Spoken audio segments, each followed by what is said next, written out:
Oh, we got planes coming back. Don't let Stone Mountain fly those. Nah, I'm just kidding. That's the old clip. We still can't let him fly those. How do we continue to build on that and push Battlefield to the next level? It's always interesting with trailers. They always say like next level. We have to have the best thing, the next thing. I always know it's like marketing speak, but it's always crazy like when you notice it more. All right, Vince is back.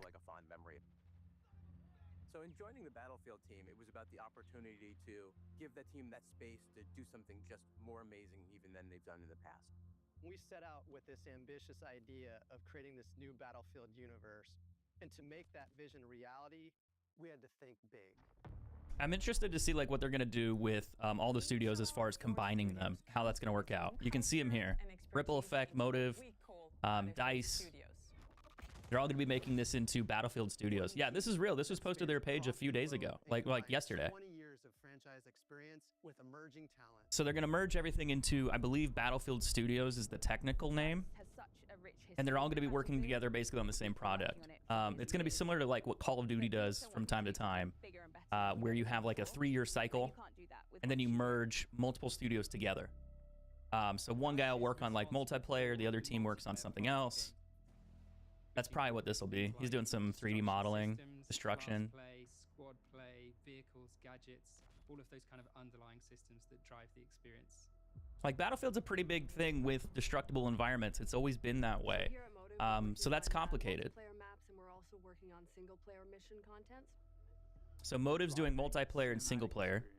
To the level that's never been done on Battlefield before. Los Angeles, California, Ripple Effect. Has a long history of working on the Battlefield franchise. We're working on an experience that is really going to open Battlefield up to a whole group of new players, but really still exciting that core audience that has made this franchise so successful. Criterion have been supporting Battlefield for a decade now, and now we're going to bring that to the table as a fully fledged kind of partner in the Battlefield studios. Mainly, we've been focused on the single-player experience. So the campaign is back. Criterion. If you guys remember, like the World War Battlefield, that was absolutely insane. This many teams and talents dedicated Battlefield to the development 1, I of think. Battlefield. Almost said 5. And we have a plan to create a new, exciting future for the franchise, alongside our players. This game has so much potential. I mean, So I think it's about the last giving game the came team out in this time to really 2021. own their craft. Think about that. We have to prototype, play test, get feedback, And then repeat that loop. Over and over and over again. So it's interesting they're talking about We have to feedback. find They want to gameplay- talk like community, gameplay, gamers who want to play this game, testing, getting people to kind of discuss it and talk about it a little bit more is more interesting to me. Because in the past, we haven't really seen that with studios. What they'll do is they like produce a game. They don't do any play testing outside of in studio. And that's it. Like they don't do like a beta. They don't do a public release. They don't really play test a ton other than just people that they have hired there to do like quality assurance. And it's like, yeah, it's fine. It's like, well, are they actually Battlefield fans? Are they Battlefield players? Or do they just have a job there and their job is to test the game? Like that's all they're doing. That really resonates with the players, and then build on that. So this is interesting. And this is what Battlefield Labs is our is. new development initiative where players will get to test specific focus areas in the game. We've done similar things in the past, but this is a whole nother level. We're doing it before we launch the game, and we're doing it with so much more content. So I'm curious how much this is going to take. It's an exciting way for us to interact with our audience before things go live and make sure that what we have is really fun and polished. And we have to test everything, combat to destruction to maps and modes. We're going to test all the new features that we're putting out, and we're going to test hardware like weapons, vehicles, and gadgets. We can try Interesting. different things, but also validate what players are expecting from Battlefield. That feedback is crucial in helping us know what to prioritize, what needs improvement, and what feels like a true Battlefield experience. We're pre-alpha, so now's the time to Pre-alpha test right all now? the Yeah, experiences it would our be. teams have been building for our upcoming launch and beyond. Join our Discord where you can learn more about our Now they new have a little closed bit more on testing their environment. website about this as well too. We call it Battlefield And what they Labs. talk about with Battlefield Labs being Let's part of the build game. Battlefield together. And the idea is that you could join in and you could play, and then they have the trailer that pauses and goes through the gameplay. Which, I mean, the gameplay for the ending looks good. It's just, It's just like, you know, something we've seen before with all Battlefield. It's just a teaser trailer. And you can kind of watch through, you see the explosive environment. It's fast paced, a lot of glitch effects, you know, to kind of hide things, you know, and just transition, make it a little bit more exciting. Explosion looks good, gameplay looks good. The destruction with the rocket launcher, obviously intentional. They just want to show you like taking down the whole front of the building, having it collapse, which is pretty sick. Like even on the side here, you can see it like knocking that part of that building down. So you'll see like the center where it impacts. And then he's running through, that building crumbles, this one over here to the right, and he hits it, but like over here, this whole part falls down like toward the end. This breaks. And you can see it like the whole balcony comes off. So you can actually sign up for Battlefield Labs, and you can go to their website and do it. But this is an interesting take on it, because if you look at like the player count for Battlefield, all-time peak was 100,000, 24-hour peak is 10,000, 8,000 people playing right now. Their numbers, not great. For the last while, it's been pretty rough. And if you look at Battlefield 5, you know, 27,000. If you look at the other one, 27,000. That's 24-hour peak. 20 playing right now. 26,000 people roughly playing Battlefield 1, you know, instead of Battlefield this. And this is the most recent one. So they kind of had a flop with this one. You know, that's rough. You know, and I'm not trying to be insulting or just rude, but not a lot of people really enjoyed Battlefield for what it was when it came out. You can't hear the video. I don't know what to tell you, man. Because on my screen it shows that it's working, and I don't know what to tell you. So sorry. Maybe turn your volume up a little bit, or reset your computer, because that's probably the problem. But as far as I know, it's not muted, and you should be able to hear the audio. But maybe it's broken, but I doubt it, because right now I'm looking at my microphone, and I'm looking at the volume bar, and it's moving, and that means the stream should be able to hear it. So I don't know what to tell you. But I don't know. Battlefield's interesting. It'll be curious to see like where they go with it. I don't know if they uploaded any other more information. They did 3 months ago for the other Battlefield gameplay, and that's it. But yeah, seeing the player counts on these games is kind of brutal. Like 8,000, that's tough. This isn't horrible in my opinion. You know, this isn't bad either. That's pretty cool. It shows that people want to play Battlefield. People are interested in playing Battlefield. But the numbers aren't, you know, where they used to be.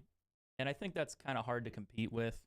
If you have any other game in the space where you have more variety now, like Call of Duty, and I would argue Call of Duty, specifically Battlefield, Halo, were games that came out on console, and you didn't have to compete with them. So you just had those games by default. And now you have like Grand Theft Auto, you got Minecraft, you got Overwatch, you have other games that are on console that weren't on console before. There's hundreds of games now. Like, people have options to choose. You have Tarkov, which if you're a PC player, you can play Tarkov.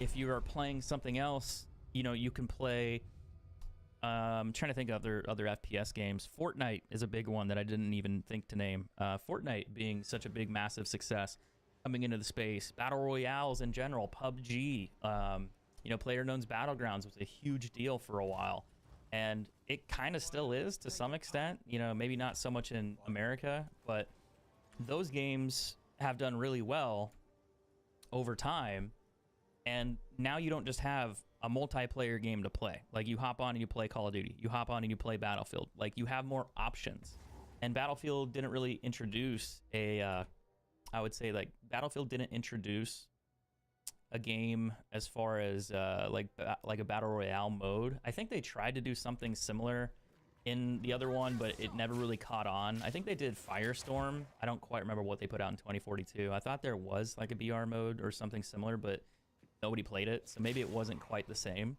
Then you have games like Delta Force now that are somewhat successful, and Delta Force is getting, you know, pretty good reviews. People are playing it. I think Stone streams it every day, even on Facebook. I see him pop up in my timeline all the time.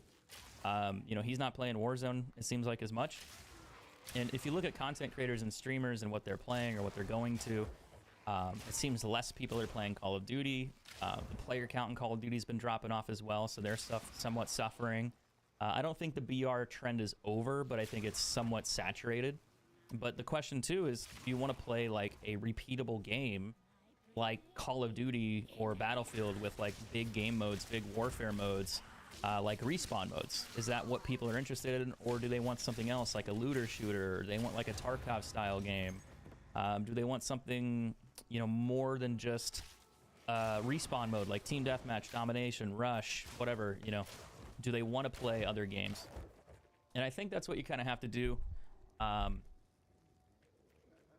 in a sense, because everything else is somewhat that way. Fortnite has a BR. Fortnite has everything else that you might play in that game. And it's like, how do you compete with that? Well, there's a couple ways. This is a hardcore character, by the way, if you're not familiar. I'm deciding to level up another hardcore character. So if I die once, my character's dead. I technically lose the character in hardcore. I still get to keep it, but I can't play in the ladder, so it disappears. So I usually just delete it if I die, and then I start over with another one. But we're going to try to get through Act 1. I have a sorcerer that's also in hardcore. She's level 18 right now, and we got to finish Act 1. But I was going to get this character leveled up to maybe Act 1 as well and go through there. But I don't know, the Battlefield discussion's interesting because I like the series. I liked the games to some degree. I never got obsessive with them. I made videos on them back when I played Call of Duty. It's just that Battlefield was never really a focus of mine because the gameplay style was so dramatically different than COD.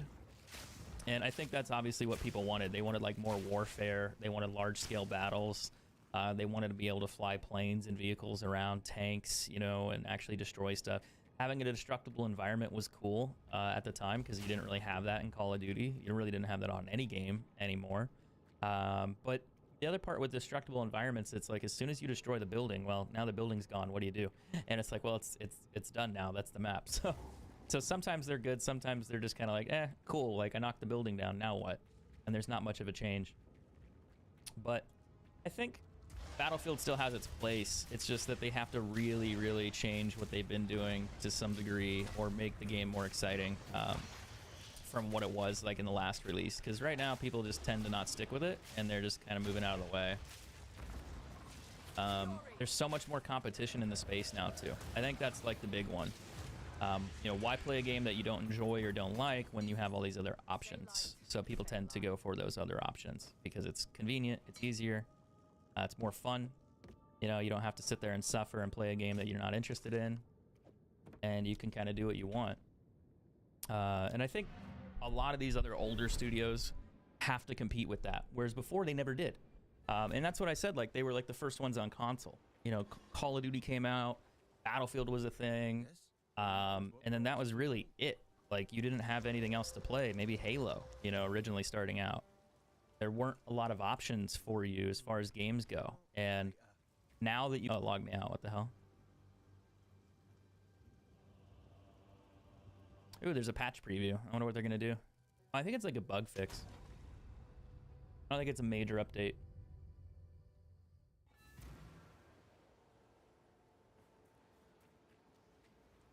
Yes, I like to hold on to bits and pieces.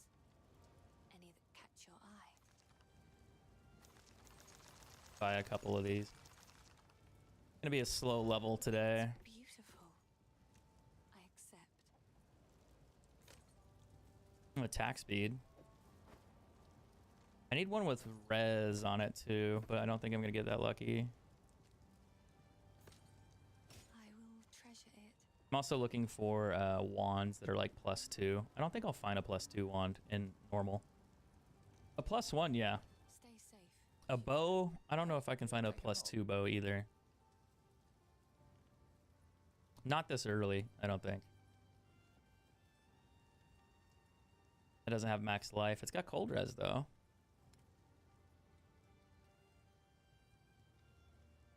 It's a lot of max life there too. Alright, let's go see where we left off. This character is only like level... Oh, we already did all that. Okay. We gotta go kill the Rust King. And then we could go through the Grim Tangle and then get to the other part again. This is not too bad. I actually played a Ranger yesterday for a bit and I ended up getting it killed. I was just not paying attention and I died. So I'm just re-leveling this one. It doesn't actually take that long to go through Act 1. It takes a little bit in order to fight the Count or whatever his name is, the wolf guy at the end. He's a little bit of a problem if you don't have good gear. but the whole Act 1 really isn't that bad. It's just repetitive. You know, you have to kind of go through the whole starting process of being level 1, find a couple items that actually make you a little bit stronger, and then get your resistances to be a little bit nicer for when you fight that final boss. And if you have enough strength, enough levels, around like level 18, level 15, you can probably beat the boss, depending on what your loot drops were and like how strong your character is.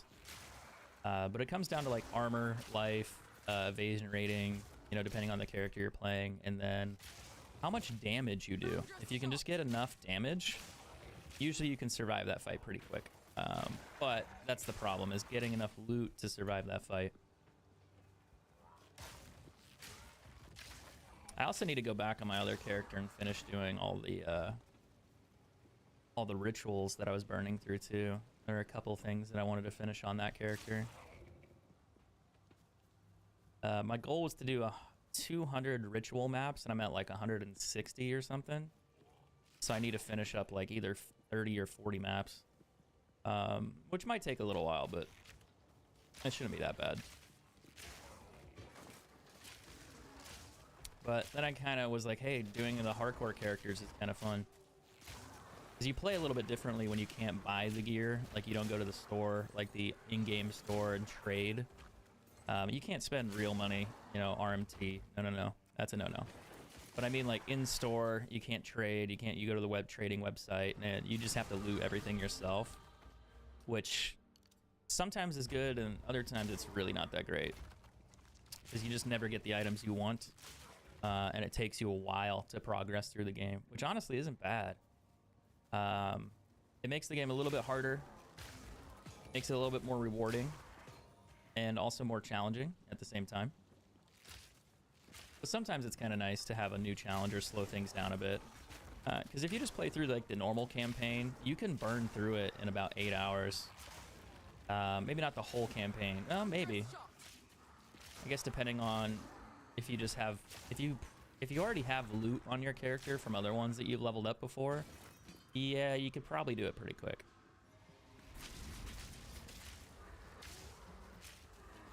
But in hardcore, I don't know. I think if it's your first character, it's probably gonna take you a little while. And then that's if you don't die at any time, because then you gotta redo everything. And that takes time. So you just have to be a little bit more careful.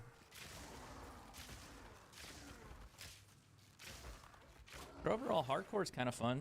I can see it being a little stressful for a lot of people, but once you get used to the idea and you have a better understanding of the game, I don't think it's too bad. There's definitely going to be moments that I'll probably regret saying that, because I'll probably die in the future, but I think as a challenge, it's just fun.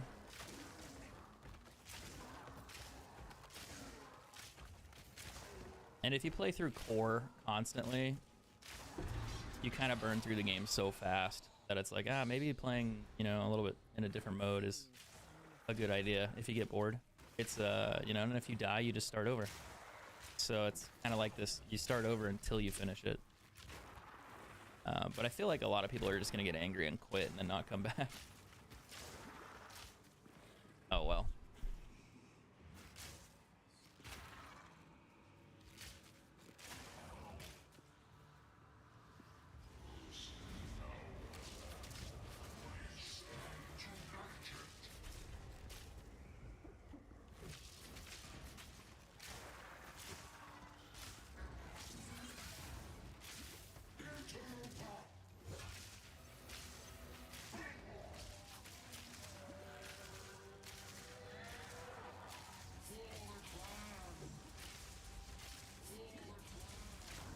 And take care of the wave that he summoned in first.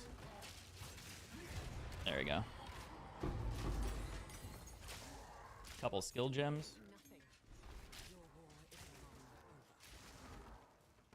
Stay light, stay alive.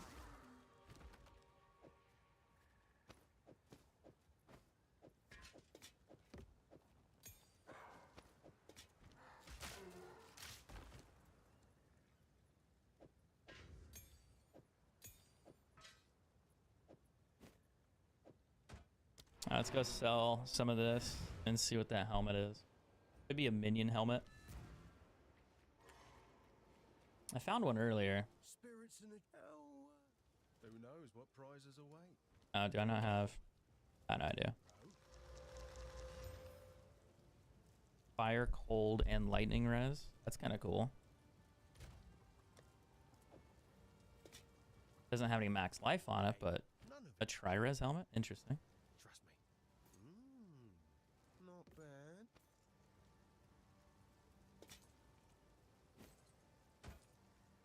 Lightning res, lightning damage.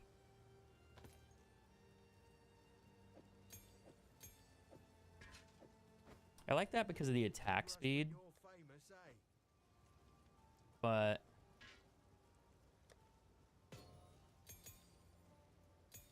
I don't know if I need it. Let's see. Okay, we did the red veil. I think I need to talk to Renly. Or is that not yet? Yeah, no, I need to go talk to him. He'll give me the nails. And then I need to go back. And then I have to go free the guy from the tree. I've done this too many times. Wait, do I not have... How do I not have the waypoint? That's weird. I got the waypoint for the red veil, but I don't have the waypoint for Grelwood. That's kind of funny. Maybe I just didn't walk up to it. How did I miss that though? It's like right there. Storming arrow. That's crazy. Ooh, legendary. Such ancient power. Lose 5 life when you use a skill. Ooh.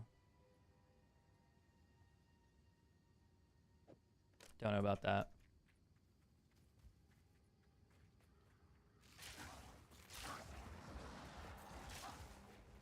I was hoping I'd find like a useful one.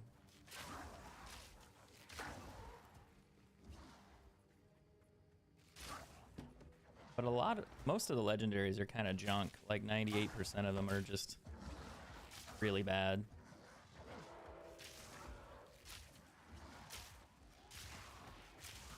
There's a select few that are really good for leveling though, on like new characters. The problem is finding one. And if you don't play hardcore on new characters often, you're not gonna find one. So getting one yourself, ooh, that's gonna be rough.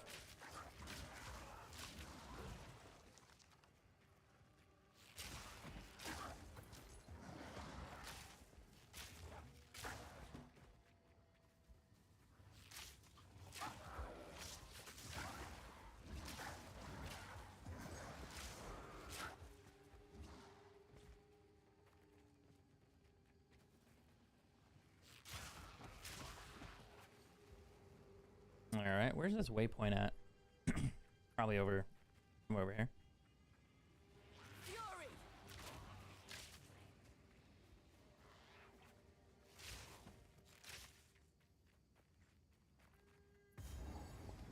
Oh, that's the Grim Tangle.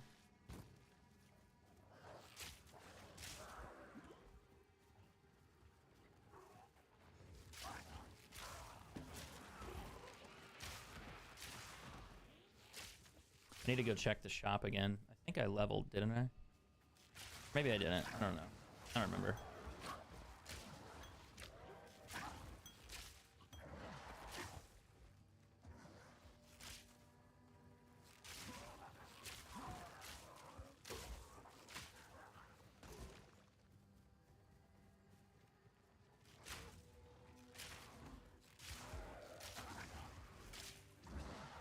It's somewhere over there.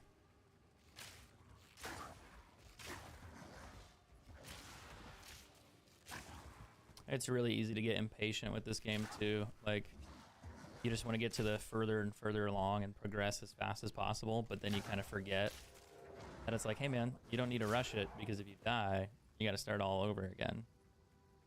Which later on could take like 20 hours of you having to make stuff up. So it's like, it's not worth it in your interest to do stupid decisions like that.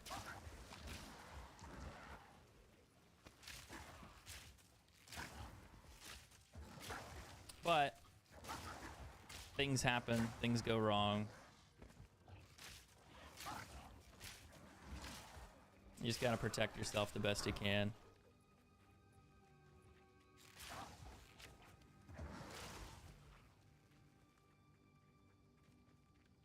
Have I fought him already? I don't remember.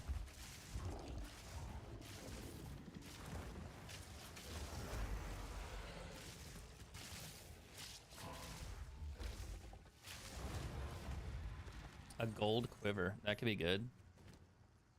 Or it could be shit. Lightning and attack speed and dexterity. That's actually pretty good. It's not skills though, but it's better than nothing. I don't think that has skills on it. No, that's just lightning arrow. All right, where's the waypoint? Maybe down here? Kind of surprised I checked the entire part of the map, the majority of the map, and still didn't find it. Nice.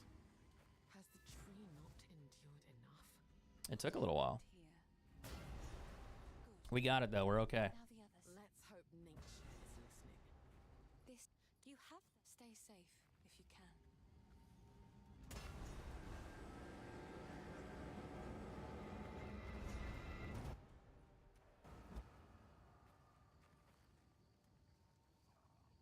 He's in stay safe if you can. Gotta go back to town real quick.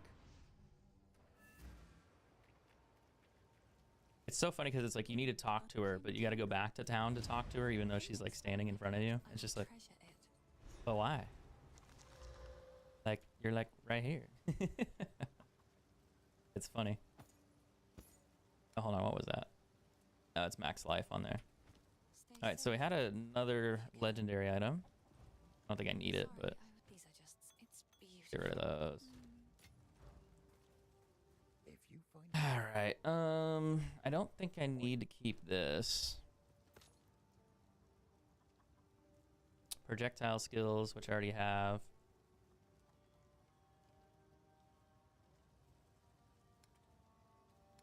No quivers for sale. Movement speed on boots.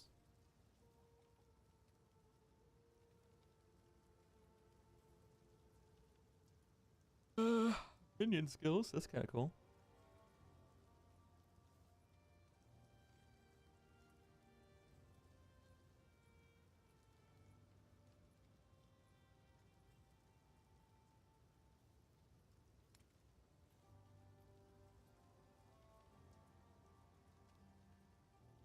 All right. We need to go back to the Grim Tangle. And then she will open the door for me, so I gotta go up. I think it's over there, yeah. You gotta go back this way real quick. There's gonna be another boss down here too. He's not too bad. He does throw a bunch of shit at you, but I think I'm strong enough to probably kill him. At this point in time, I should be. I don't think it'll be that bad. Still fairly early. Wait, did I have the waypoint the entire time?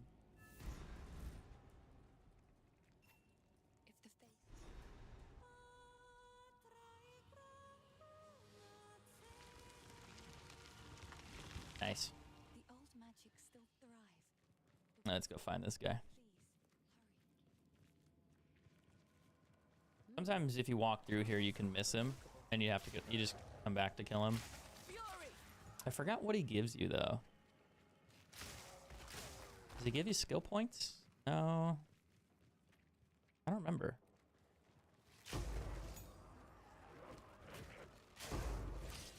Eh, 2 skill gems. Nice.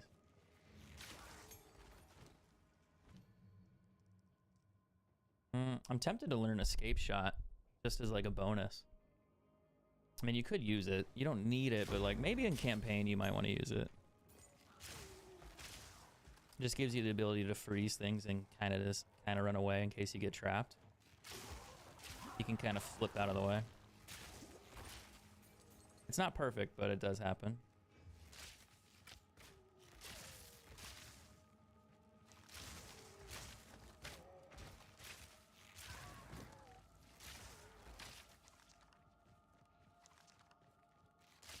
I got the scroll there. Find too many. Eventually, I'll just have so many I don't need to buy them. Because once you get him healed up, you don't need to actually buy them anymore. You can just identify your stuff for free. But it just takes a little while to get there. All right, is this gonna be the exit? All right, here's the exit. But I need to find the boss. I also need to level up a little bit more. Only level 7.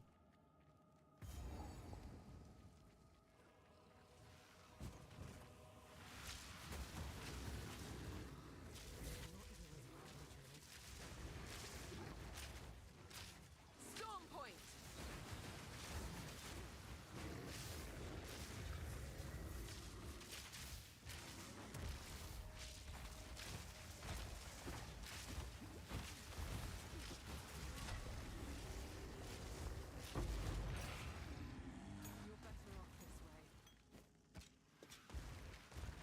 Okay, here you go. He didn't really drop anything that good though, as far as I know.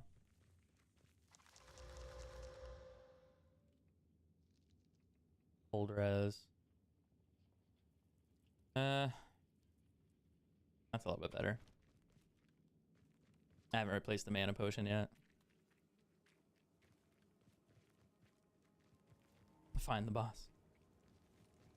Yeah, I remember like my first playthrough, I was like horrified of fighting like bosses. AJ, thanks again for the 200 stars, by the way. Sorry I didn't shout you out earlier. My bad, dude. Hopefully you're still lurking. I appreciate it a lot.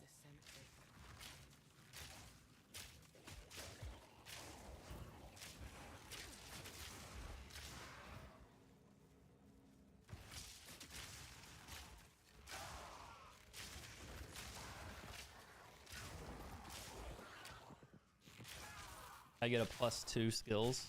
Probably not. I don't think the +2 drops in normal on a focus. I think like once you hit like level 30 maybe. But I think the item level's too low for that to be anything higher than a +1.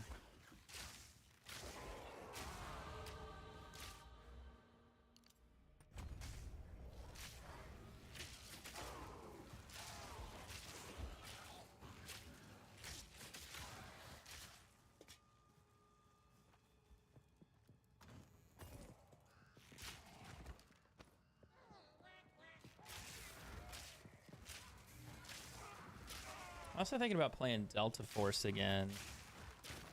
I've been playing this for a while. I was like, maybe I should swap into Delta Force for a day or two. I haven't really decided. There's always Call of Duty. Ugh. I'd rather not.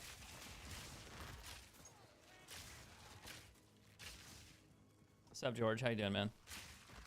Still lurking as always.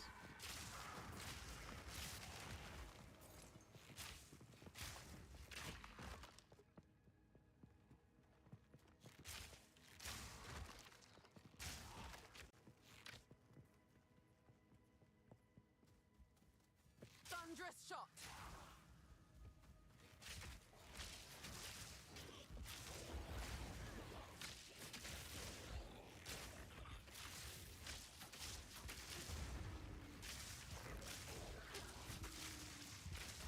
Easy trophy. A crossbow. I don't need a crossbow. I need like normal weapons. Strike at Kirkland? You mean Kirkland?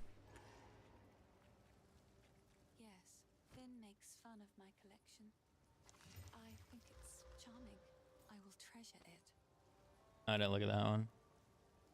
Oh, it's armor. That's not a bad little focus. A lot of fire damage, mana, cold res, lightning res, but it's not like, it's not crazy. Doesn't have % energy shield on it, so I guess it's not that great.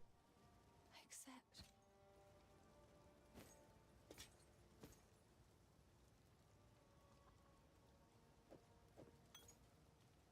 So you swap games fast? Is Battlefield really back? I didn't play it, but I watched the trailer. We kind of broke down the trailer on stream for a bit. There was a short little teaser, and then they had an announcement for Battlefield Labs, which is interesting, to say the least. It's interesting. Like, they're gonna have some testing periods for people to play the game and see what it's about, like during its pre-alpha. And that's what they're advertising, essentially. They're kind of just giving you a game plan for what they're doing, what the studio's doing. And it's interesting. Like, I mean, it's not anything like super definitive. It's like, hey, we're making a Battlefield game. We're working on Battlefield. This is what our plan is going forward. Okay. And we're going to have some opportunities for people to play and test the game early. And hopefully we'll get things right, you know, kind of a situation. May it serve you well. So we'll see what they do. I wanted that ring because it's plus 30 fire res, and later on that'll be important. Movement speed, movement speed.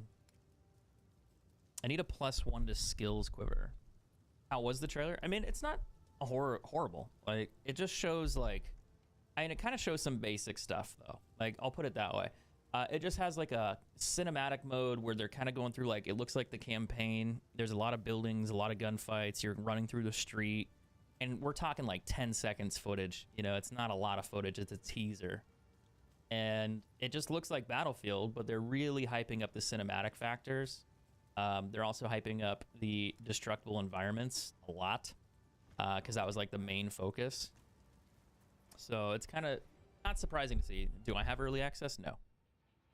I'm not an EA partner anymore. I haven't really worked with anybody for a while as far as like FPS games go. When I quit playing Call of Duty, I quit going to events. You know, it's like kind of hard for Call of Duty to justify inviting you to promote Call of Duty when you don't make a YouTube channel on Call of Duty. You know, I went to Facebook and I streamed on Facebook, which is totally fine. There's nothing wrong with that. But Call of Duty was just like, oh, he doesn't make YouTube videos, you know, essentially. And they didn't see me doing stuff on YouTube. And it's like, well, dude, I stream Call of Duty every day for like 5 years. But they look at like your YouTube channel. And it's like, well, if you're not producing marketing content on YouTube, we don't really want to work with it. And it's like, yeah, I get that. But I don't know. I'm kind of indifferent about Call of Duty anyway these days. I'm really critical about it. So they probably don't want to invite me compared to other creators that play the game and are a little bit more positive. Which, who can blame them? Like, I'm pretty fucking negative. I'm not really negative. I'm just critical. And they don't mind that as much.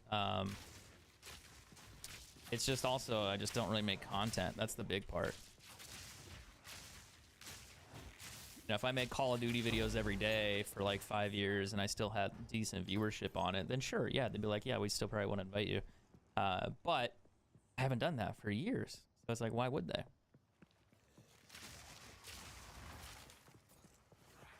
So Hype Me Up clip is hard to fall for those, and I pre-ordered all of them. I mean, that's kind of the idea. I mean, even then, it's not even like a pre-order notification. It's more of like, hey, we're working on Battlefield. We're going to be doing a lot of player testing for the game to hopefully get it right this time. It's like, okay, cool. We'll see. The question is, where is Battlefield's place in gaming right now? Does Battlefield have relevancy to FPS games? If you look at Steam charts, people still play the old Battlefields, like Battlefield 5, Battlefield 1. There's like 20 to 10,000 people on it at any given time. I didn't check the other ones. 2042 only had like 5,000 or 8,000 people online, which that's not surprising because nobody really likes Battlefield 2042. It just has some of the worst numbers. I played it and I didn't hate it, but it was also like I played a couple modes and I was like, I'm kind of bored, you know? I'm not really big into the respawn modes and then just doing that over and over all day, every day. It was just kind of like, I don't really need to do that. But some people might enjoy that more.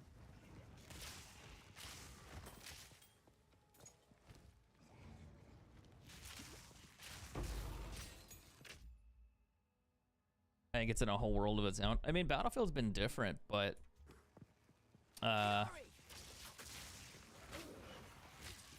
I just don't know if it's going to compete with everything. You know, you have Fortnite, you have Battle Royales, you have Call of Duty, you got Warzone.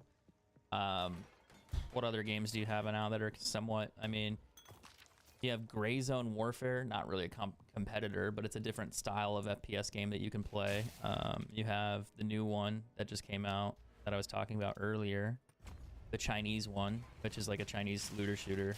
It's very similar to Tarkov. And I played that and I've enjoyed it a lot. And it's caught on recently. I've seen a lot more streamers been playing it. Stone plays it like almost every day now. And quite a few. I think Drew Dog, I saw him streaming it too recently. Sometimes I get notifications on my phone for random creators posting content. And it's like, oh, they're playing that. Interesting. Delta Force is what I'm thinking of. But I think, can Battlefield compete with these other titles with a BR or without a BR? Is that necessary right now? And part of me feels like it is, because I think a lot of people have moved on from the traditional like team deathmatch, domination, ground war, war modes. Battlefield's a little different because you have like those big community modes where you have, you know, Rush, for example, or you have something like with, you know, 64 players in there and you're playing on a huge map. And it's a little bit different than just like a normal team deathmatch mode. Like Conquest, I think is what I'm thinking of too. So you're probably still gonna have those modes for the Battlefield fans, but the question is, do you need more to attract the non like team deathmatch players, you know? It's like, yeah, you probably do. And Battlefield 2042 didn't really have a BR, like a traditional BR. And everybody else did. Call of Duty had one. Fortnite has one, because that's what Fortnite is. PUBG had one. And it's like, Battlefield just didn't have a BR. So, is that the main reason they failed? I don't know. Probably not the sole reason.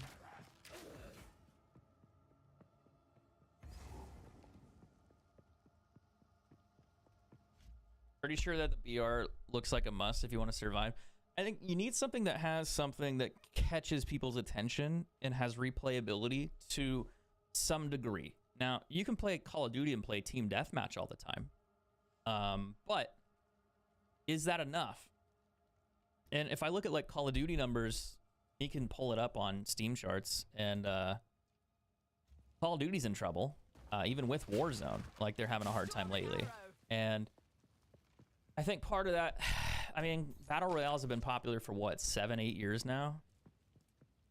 And I mean, actually, hold on, let's do this. Let me close this real quick, because I'm gonna pull up something. I'm curious.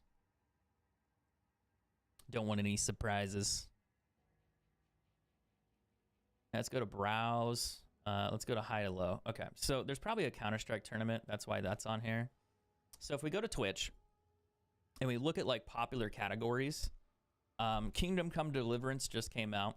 It's like a medieval style game, and it just came out. So we can't really count that. But if we go to high to low viewers, just chatting, you know, obviously people in just chatting are always there. Asmon's playing Kingdom Deliverance, and then he's doing some live reaction stuff. Cinna's on. Who else? I was like looking for any gaming content. The scamming content's funny. He trolls scammers and wastes their time. More reaction content. Hassan, more content nuke stuff probably here. Politics, Grimlow, and then just other stuff. So that's in the just chatting category. But if we look at gaming categories, we ignore this one. Counter-Strike probably has a tournament with Counter-Strike 2. Ignore that. Grand Theft Auto, no idea what's going on here. Is there like an event going on? That's a lot of viewers for Grand Theft Auto right now. League of Legends is up there. Rainbow Six is up there. Invitational for Rainbow Six, I think. So there's an event, tournament here. Valorant, or do they have an event too? Is it all like different events, or is that normal for Valorant?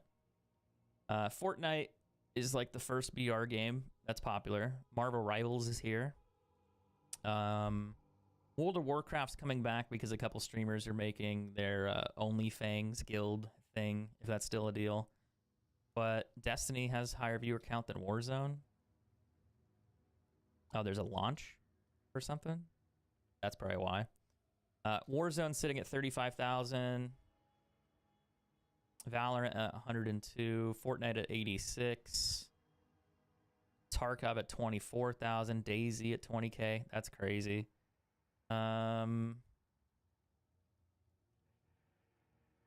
Apex down at 14. Delta Force sitting at 12. Path of Exile at 12. Arena Breakout is actually surprisingly doing still well. That's interesting. Wonder if it's like one streamer with all the viewers. Yeah, 3 streamers have like 98% of the views. That's insane.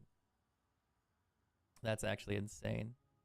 But I was looking at this because I was like more curious about where the player count ranked, and it's like you don't even see Battlefield on this list because nobody plays Battlefield really. Tarkov's up here. Call of Duty's still doing okay. 35K, 15K for this BR. So we got one BR. We have a similar kind of looter shooter BR. It's not really a BR, but we'll say it is. Yeah, whatever. Call of Duty, PUBG, this, and then Fortnite, obviously, Rivals and FPS, Valorant. This tournament stuff is kind of skewing the results, but it looks like Warzone. Who's streaming Warzone?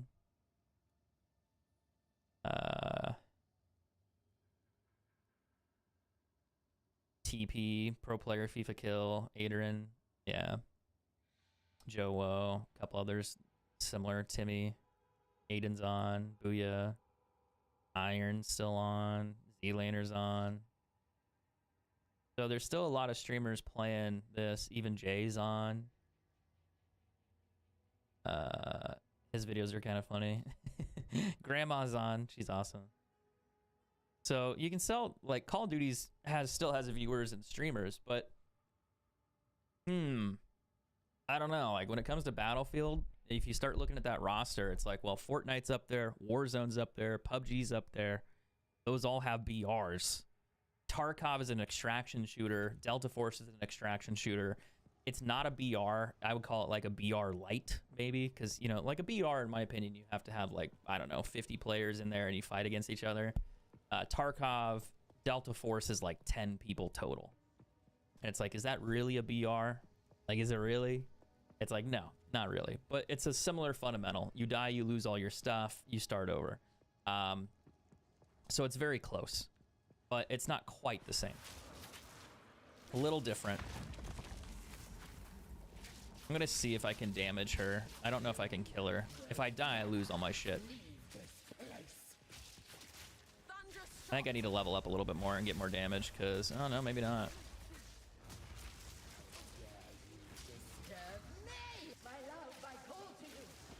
Hey, get your boyfriend to come help you. He's a bitch, by the way.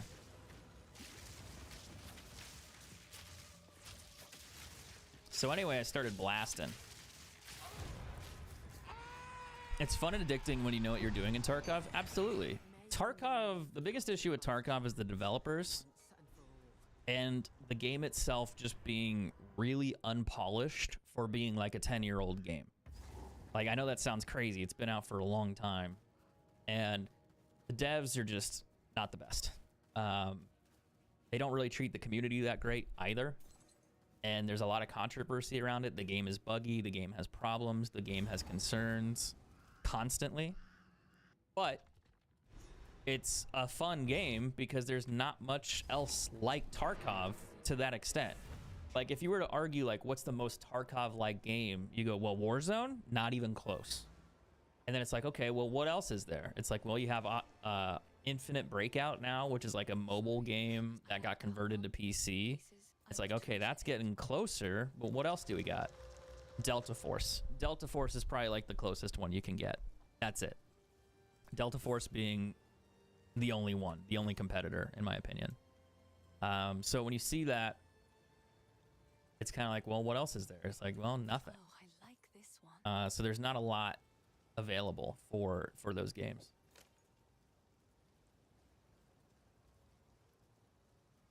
It's got a little bit more physical damage on it.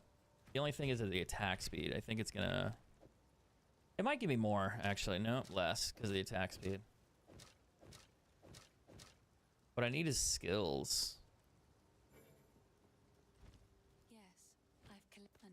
but I don't know if I'll find one. Thank you.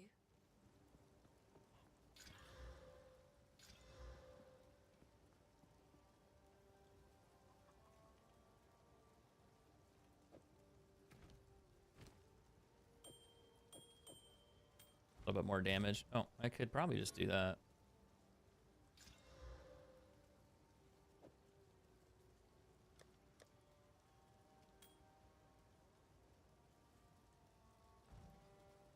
But Tarkov's really good. In terms of like what it is and how it plays, it's really good because there's not much in its competition. The hard part is, how do you make a game that competes with Tarkov that has enough depth that also scratches that itch and gets people to stop playing other games? Like, that's the truth. How do you do that? And that's not an easy thing to do. It's really not. So you have to find a way to build something around it. And right now, for extraction shooters, Tarkov's pretty much it. Delta Force is probably a close second. It's really addictive. It's easy to get into. It's free to play. It doesn't really feel pay to win. Unlike Arena Breakout. Arena Breakout is more pay to win. It's not probably the end of the world for Arena Breakout. It's just that you can buy currency in that game, then buy the items that you want. So if you're buying everything and you have the best gear, the best loot all the time, you can be kind of a pain in the ass to other players. But that doesn't mean that you can't be killed. It just means that sometimes you're more difficult to kill, and it can ruin the game for somebody who's not paying to get the better gear. But again, you play a lot and you get good at it. You probably don't need to buy gear. You just farm it, and then you always have it. So it's not too bad if you're an experienced player. If you're a newbie and then you just get crushed by people with better gear, then it's rough. But I'd say Delta Force is probably the closest you're going to get to Tarkov without playing Tarkov. It's also a little bit more user-friendly.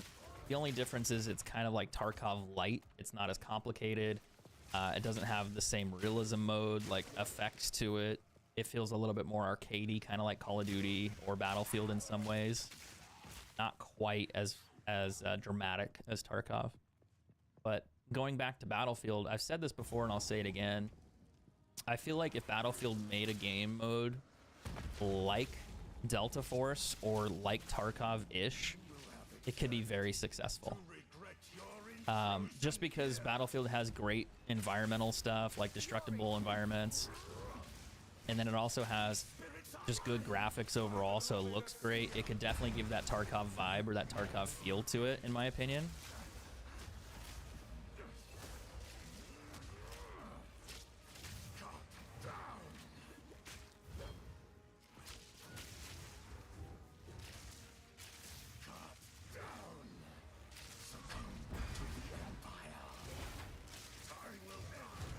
But I don't know if Battlefield is focused on making a game similar to that, because you have to build Battlefield for itself, what it is originally.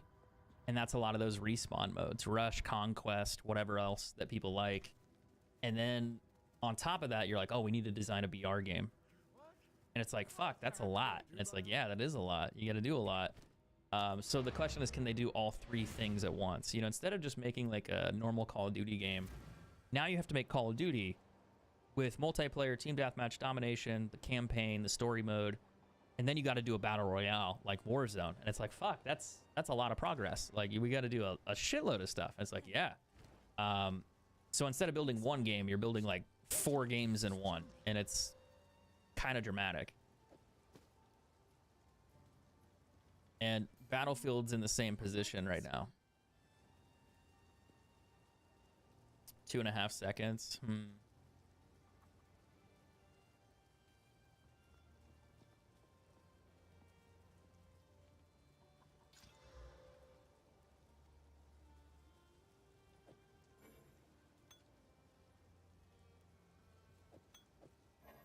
Oh yeah, I can't use it? I gotta be level 10. That's funny. I will treasure it. This one could be good for my sword. I can maybe throw that over there. It doesn't have resistances though. So how do you compete with a game like that? And And then Tarkov, you know, it's like, how do you do all that at once? Yeah, it becomes expensive. Stay safe if you can. Or the studio just has to have a really good plan. That's the truth. Like, they just have to have a good plan for what they're going to build and how they're going to go about it. The downside, though, is you're juggling a lot, and it's kind of hard to do that. Take your time.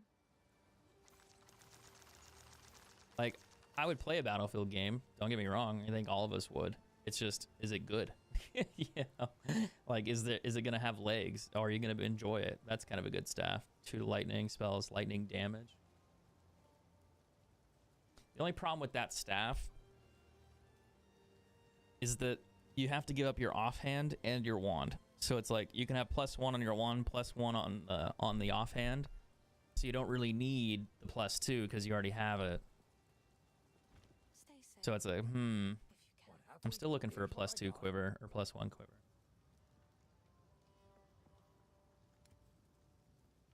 There we go.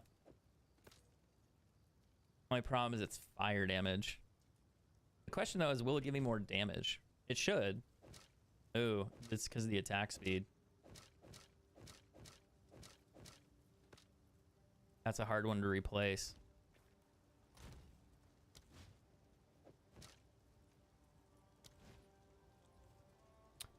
I could regal it. Anna, damn. Well, we'll try it. We'll see if it works with the +2, because I'll have more spell damage technically.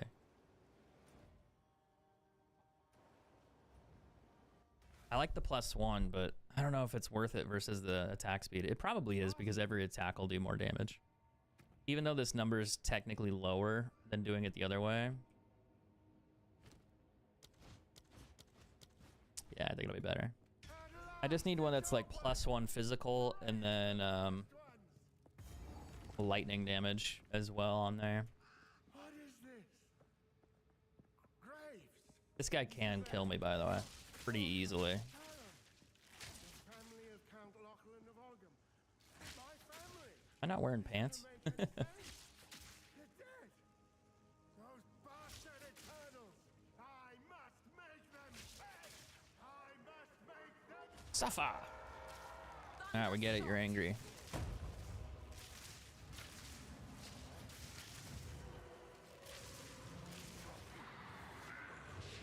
Oh, that fucking hit me.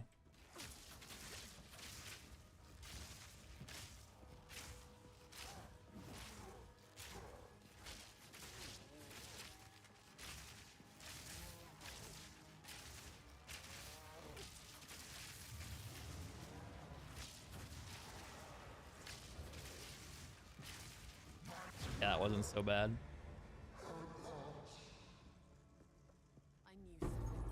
I say, drop me something good, and it dropped me a bow.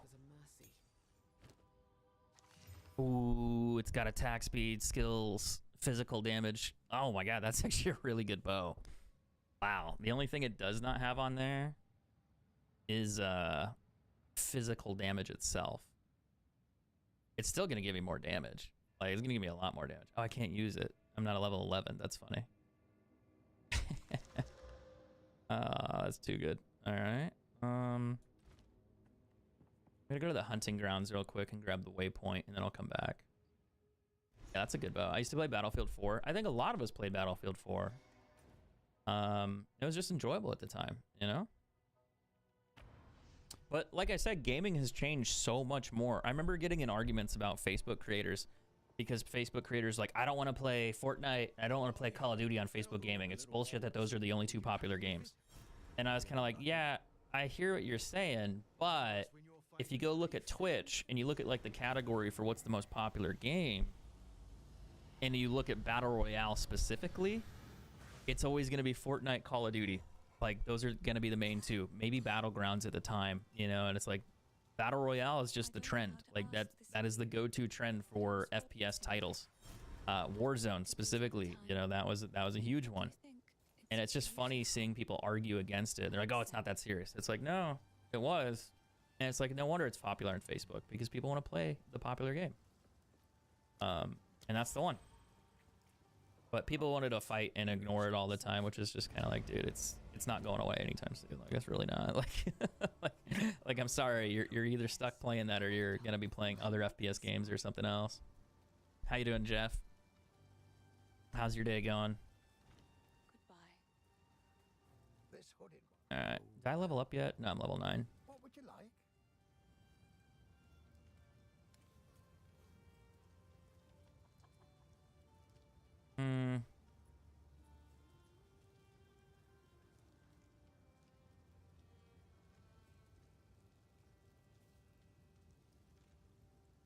Energy shield armor.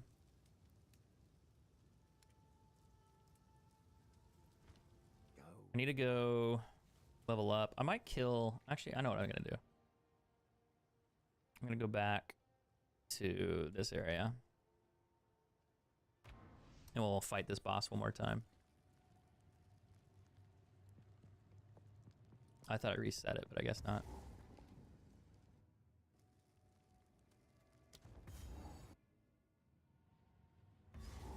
Oh wait, is that a level 11 bow? Yeah, it is. Interesting. A good drop though. The fact that it had +1 to all skills plus attack speed on there. If it had physical damage on there, that'd be better. It's got % physical, I think. Yeah, it's got a pretty high roll for normal, 62%, but it doesn't have any physical damage on the bow, which is kind of unfortunate.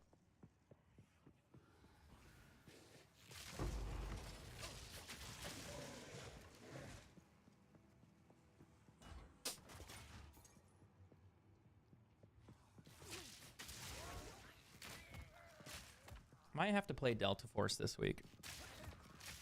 Test out the FPS games.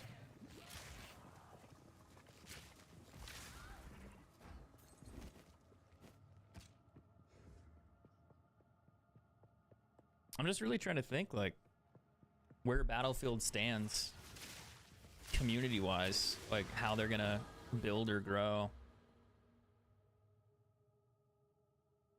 I think that's gonna be a complicated one for them.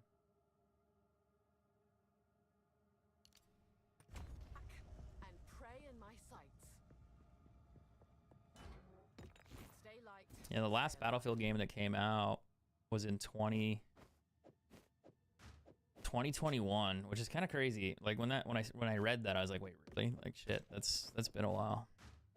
Yeah.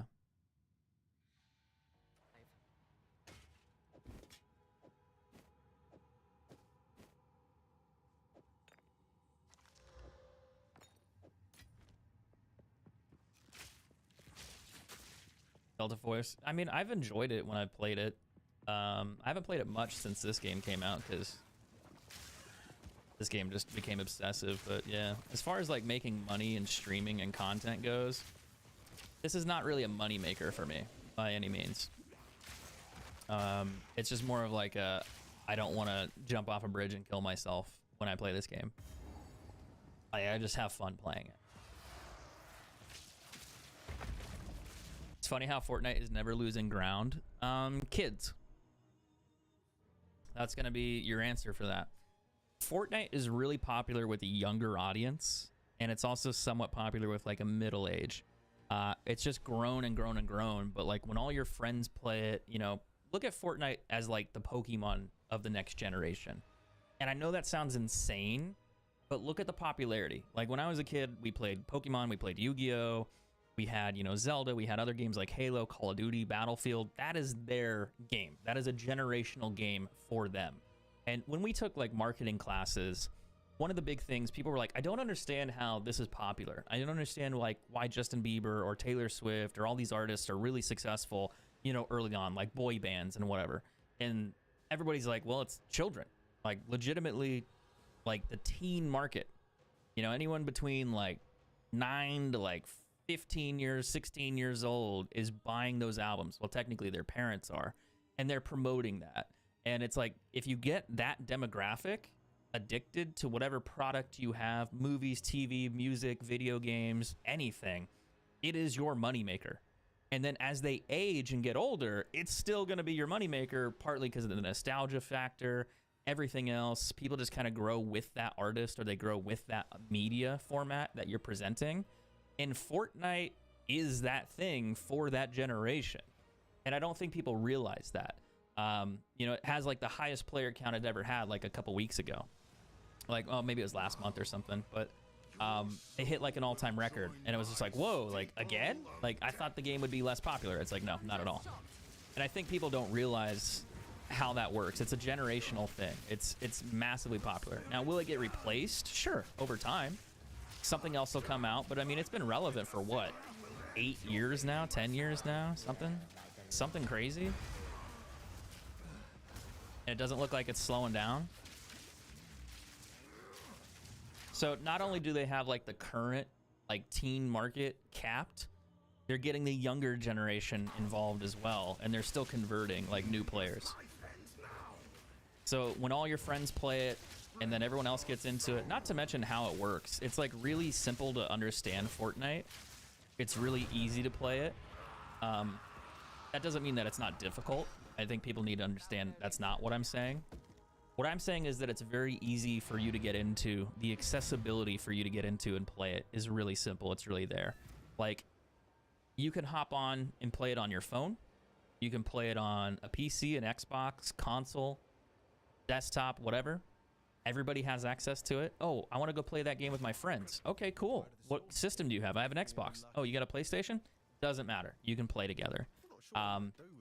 You have a phone? Okay, cool. You can still play together. Like, that's absolutely ridiculous, the crossplay. You know, that's a big deal. And then as time progressed, that's kind of the standard. So Fortnite being that accessible and easy, anybody can play it. And it's just there. And it's free. Free! Like, that's a huge, huge part of it being so successful. You don't have a paywall.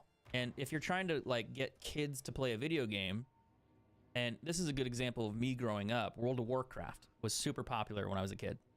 It's like, oh, maybe I should play World of Warcraft. And it's like, yeah, you could play World of Warcraft. But I was like, Mom, Dad, I need $14.99 a month to play this game. And they just tell me to go fuck myself. They'd be like, no, sorry, we're not paying that. We can't afford it. That's what they would tell me. So there's no subscription fee. There's no paywall. Anybody can play it. That's a huge deal. Call of Duty, like a $60 paywall traditionally. I think Warzone is technically free. I'm pretty sure. So you don't have to have Warzone in order to play, but like, it's just funny seeing how that works.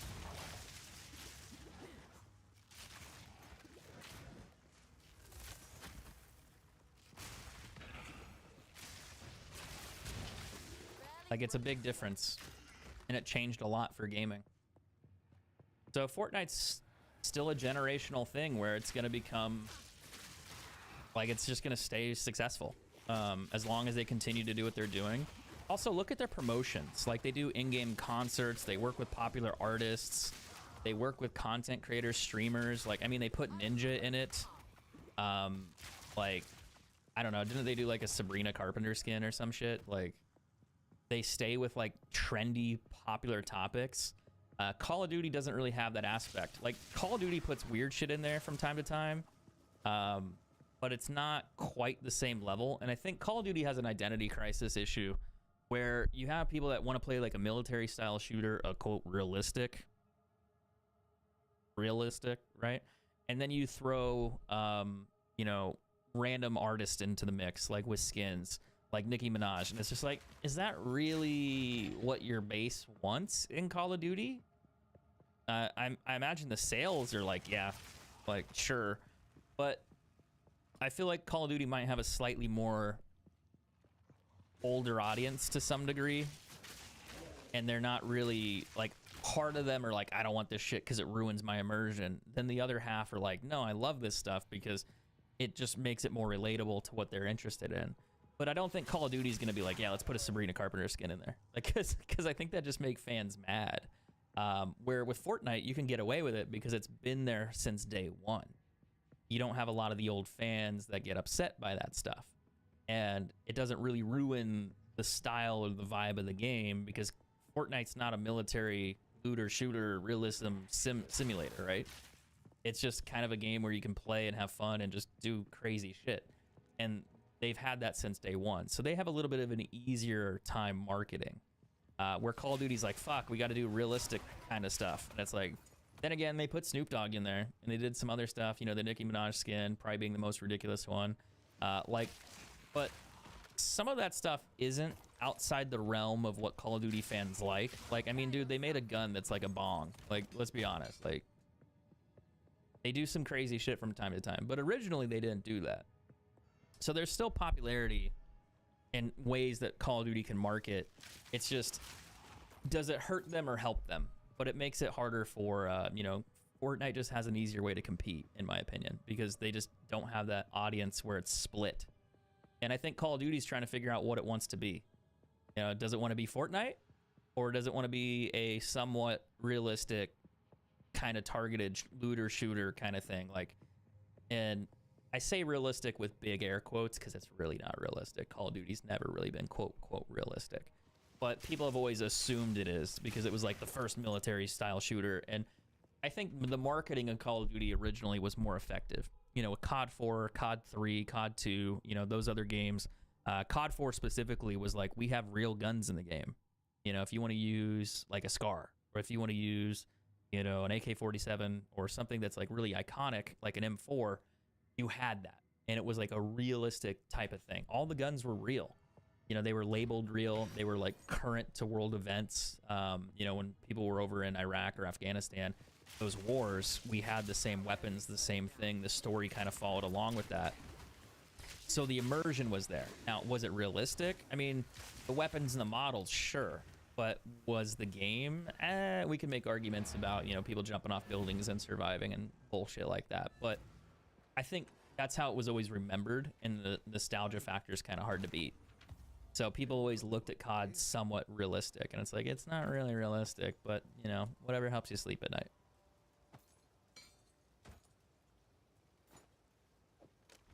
So Fortnite's never had that problem because it's literally a cartoon game. Like, it doesn't matter. Yes, none of them. So there's a big difference there.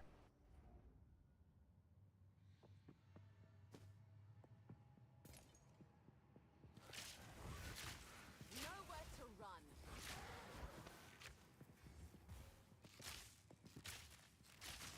But there's so much variety in gaming that it doesn't have to be one way or the other. Like, you're always going to have one game be successful and others that are still successful. Like, you don't have to just have one game to play and one game end all, like, be all type thing. But I think with the market overlap and the competition, games are trying to steal each other's player bases constantly. And they're trying to make sure that their numbers grow because capitalism, right? So that's why you see Fortnite having success by doing like certain skins and outfits for characters, and then Call of Duty's like, we need to do like the Nicki Minaj and the Snoop Dogg shit because that's more relevant. Maybe we can, you know, get some crossover. And it's like, you might, but is it really going to help your game, or is it going to hurt your game in the long run? And ever since they introduced like monetization to COD, there's been some pretty big dramatic shifts there on like what's good, what's not good, what's dramatic, you know, like playable or not playable.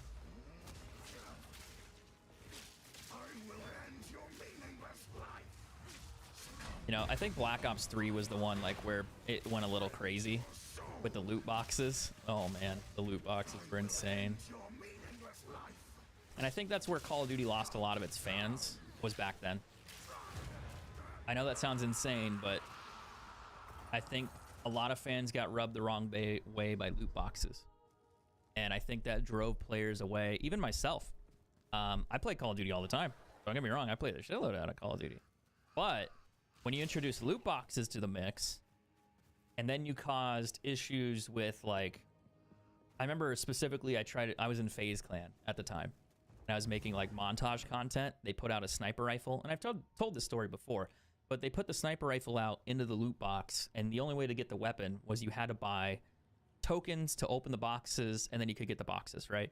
Like COD points or whatever, you spend your COD points and you can get X amount of boxes. You could get rare boxes, common boxes, and you open them. And you would get 3 items in each one. Now, the problem was that it was really poorly designed as far as like consumer. It was very anti-consumer, because if you got duplicate items, it gave you like a point where you could convert that and get another box eventually. But it was like you had to get like 30 points, 20 points, and the duplicate weapon or item was the same value as any duplicate item, so it wasn't worth anything.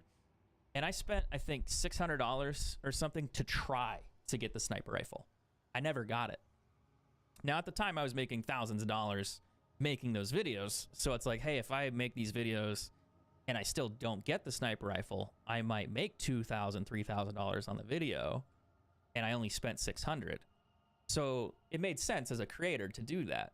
But even then, it's like, dude, I need the sniper rifle so I can make a gameplay video, a breakdown video, you know, an instructional video on like, is the sniper good? Is it bad? Is it not good? Get more gameplay footage, and I'll make the money back. You know, it wasn't a big deal at the time. But if you're a casual player and it's like, dude, you have to spend $600 to get a weapon. Like, what? I could have went out and bought a console. Like, twice. And I remember I did that on stream, and I was pretty disgusted. I was like, I don't think I'm ever going to buy loot boxes again. And I never have. Never did. I don't even buy camos. Like, I do, like, the season passes for certain games just so I have access to content, and that's it. When I did play Call of Duty, you know, the season pass, I think, is fair. You used to get, like, the map pack and everything else, too, and all the other stuff. But I never did loot boxes again. And then eventually they got rid of them because they were so fucking predatory. And I think legally there was pressure on studios to knock that shit off, because it became an issue where it's like you're letting children gamble.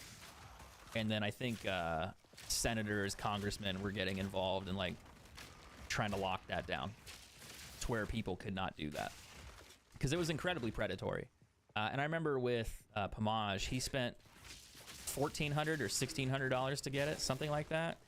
I want to say it was as like the lowest I think was $1,200, but I swear he spent more than that. I think he spent like $1,600, and then he finally got it. And I was like, dude, I'm not spending $1,600 to get it. But I do remember when I opened my boxes and I spent like the $600-800 on it. I ended up getting 15 items that were duplicate items, like weapons specifically. And then one of them was new. And I think I could have gotten like 4 or 5 new items, and I only got 1 new one. And it's like, damn, like that's really bad. It's like, yeah, that is really bad. Yeah. it was a joke.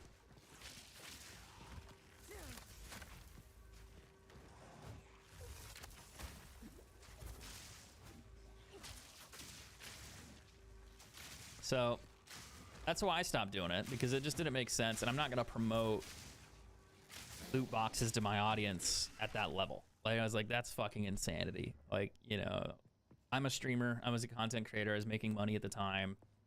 To me, it didn't matter because it's like in the best interest of my business. It was a business expense. It's like, hey, you get updated content. You'll make 5-10 grand out of this.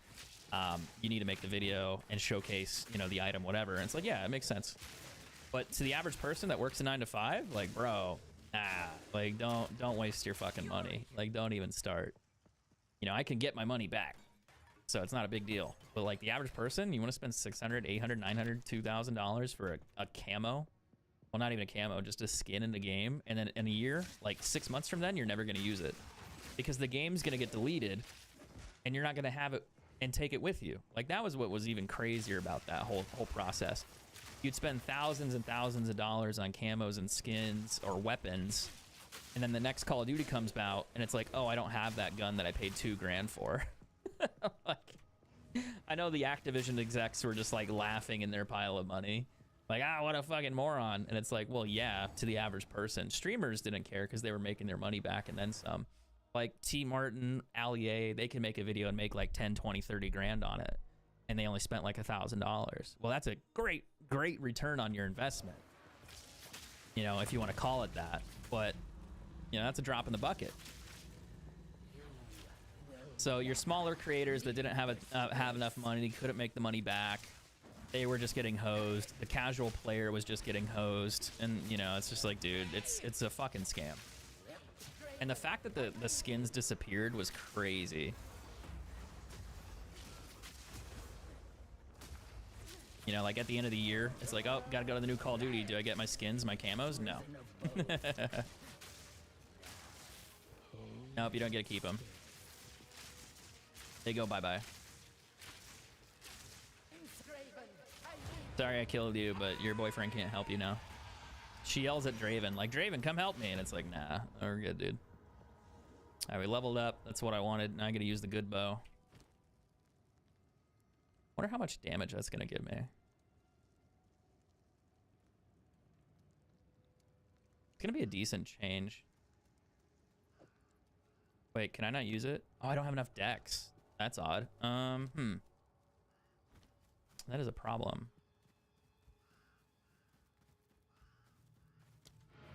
I wonder. I'm trying to think how much I would need.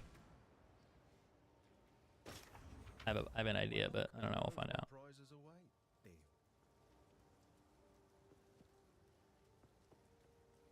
I need that, but with movement speed.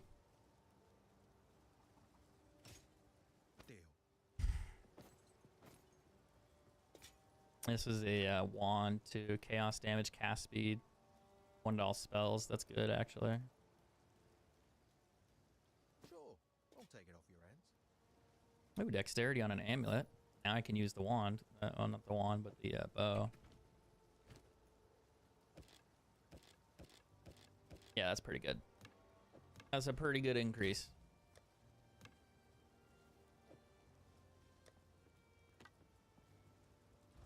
Why look, take a yeah, sure.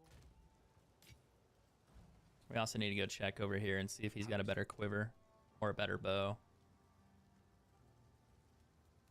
I mean, I just got a really good bow, but it's possible that he'll have one that's even better than the one I have. So you always look. Even though you're higher, lower level, doesn't matter. Always look. I don't like the fire quiver, though. That's an interesting helmet.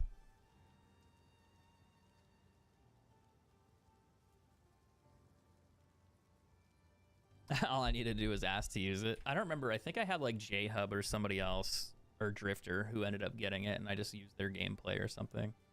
I can't quite remember. I might pick this helmet up. The only thing, it has intelligence on there. Doesn't have a lot of max life. The evasion rating's nice.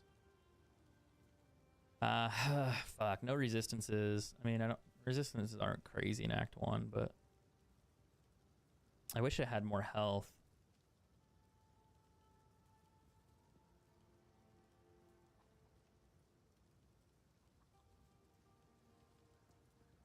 Way better evasion rating, but low max life. Really good max life.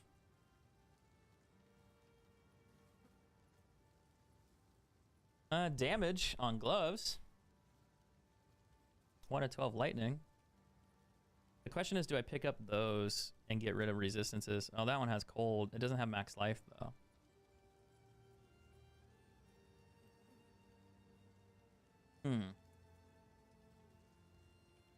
1 to 15 damage is kind of a big increase.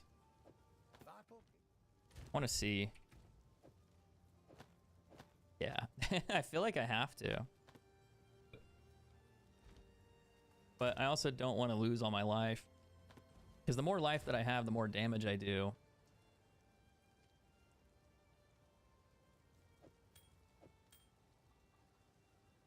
And then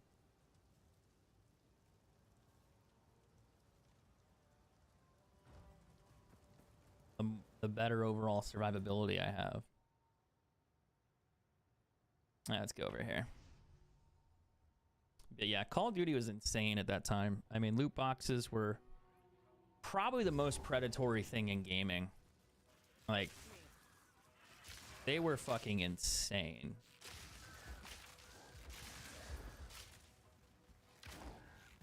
Counter-Strike, you could blame Counter-Strike for that. Counter-Strike had the knife. The only difference with Counter-Strike, you know, are Counter-Strike loot boxes predatory? Yeah.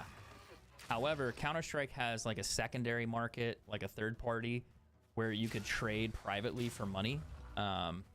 You could do the gambling website stuff, which again is not great, but you could technically gamble your skins that were worth money to make more money potentially, not entirely. But there was a opportunity there. With Call of Duty, it's like, hey, I spent $1,000. Well, what'd you get out of it? Minus $1,000. What'd you get on Counter-Strike when you bought your skins? Well, I bought it for, you know, 200 bucks. Well, what'd you get, you know, 3 years from now? I sold it for $3,000. You know, it's like, what? Like, so Counter-Strike was drastically different when it came to the skin market. Like, way different.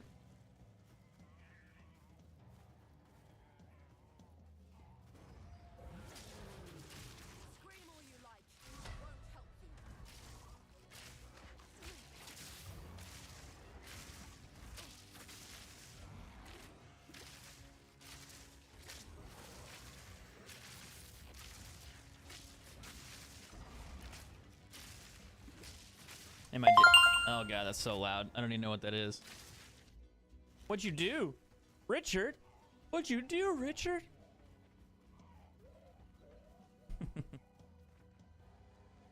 My age is showing.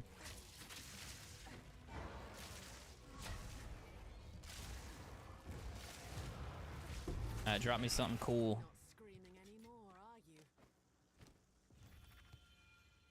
2 passive points. Now the question is, what do I spend them on? I gotta look at a guide for leveling because I don't know. I could do ailments, I guess. Like here and here. And then what is this one? Accuracy. Why do I want to go down that one? Oh. Oh, projectile damage. That makes some sense. I could also do projectile damage here. What a weird skill tree. I don't want mana. Oh, this is a weird build, but we'll try it. Yeah, but I don't know. Call of Duty just did a lot of cool things and a lot of like horrendously bad things as well. So it wasn't always great. Modern Warfare 2, MW3, Black Ops 1, Black Ops 2, those were all fun. The loot boxes eventually were kind of like a, fuck. But I feel like that's how it works. You have a game and you have a product that's really good, really enjoyable. And then they're like, how do we make money from this? And then they like start making the game worse because they're focusing on revenue, not so much quality and player experience. You know, it just chips away at it and then monetizes your existing audience into oblivion. And that's like most things.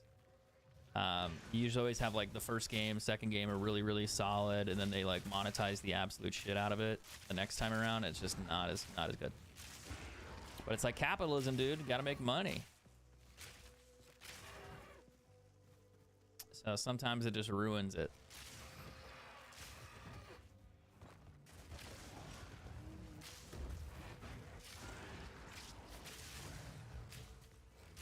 I mean, if you looked at like the original Call of Duty 2, that was a good example. Because the original Call of Duty had a few differences. You know, the original Call of Duty team, I think you can argue COD 4. Like, that's what I would argue is like the original COD. Like, I know it's not. People, you know, it depends on what you grew up with. Some people will be like, nah, COD 2, COD 2, COD 2. It's like, yes. But when Call of Duty 4 came out, it really changed the landscape for gaming in a big way. The perk system, everything in COD 4 was a crazy dramatic thing for multiplayer. Even the multiplayer, you know, that was a big deal. And for me, it's like, yeah, that's kind of the original COD, but they got rid of that group over time. And that made a big change. I think around like the COD 2 era, like all the COD devs kind of got fired, like forcefully fired. Then they started their own studio. I think that's how Respawn Entertainment happened. And then that's how you got Titanfall.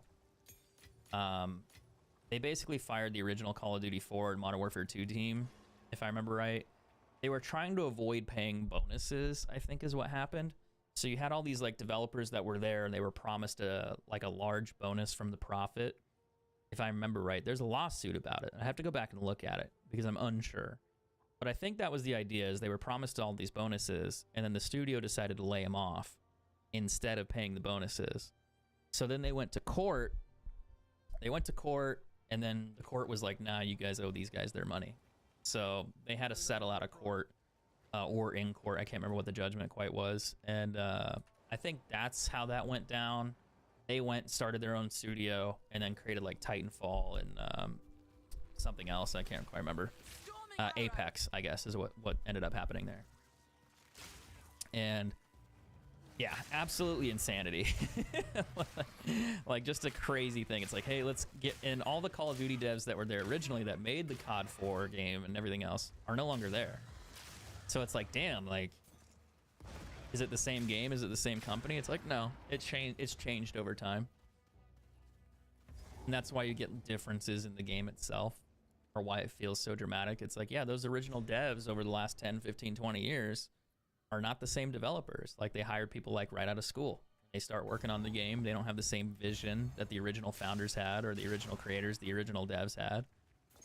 Then you change the priority of things, where it's like, you know, I want to have, you know, more monetization options. And it's like, okay, cool. So they start adding in other things there.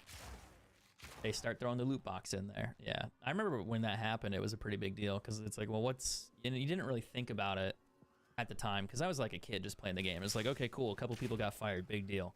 And then you start realizing it's like, well, they made like the last 3-4 games that you played, so it is a big deal when you start realizing that the people they bring in will make different decisions on how the game should be played or how it shouldn't be played and the direction they're going to take it. You know, but when you're like 15, 16, 17 years old, you don't really think too much about that unless you have like a big business focused like mindset. And then you're just like, yeah, that actually is kind of a big deal. Like, oops. Like, who would have guessed? 39 max life. Let's go.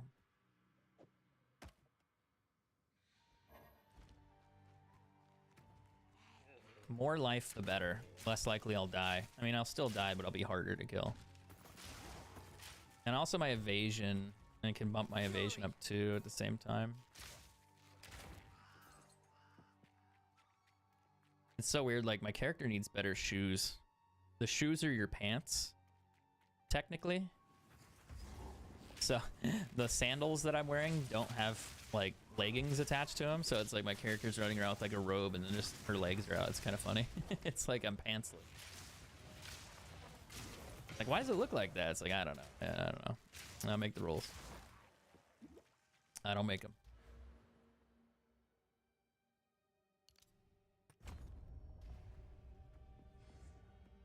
Try the ice monk. I have one. I have like a level 80 something monk. It's really good.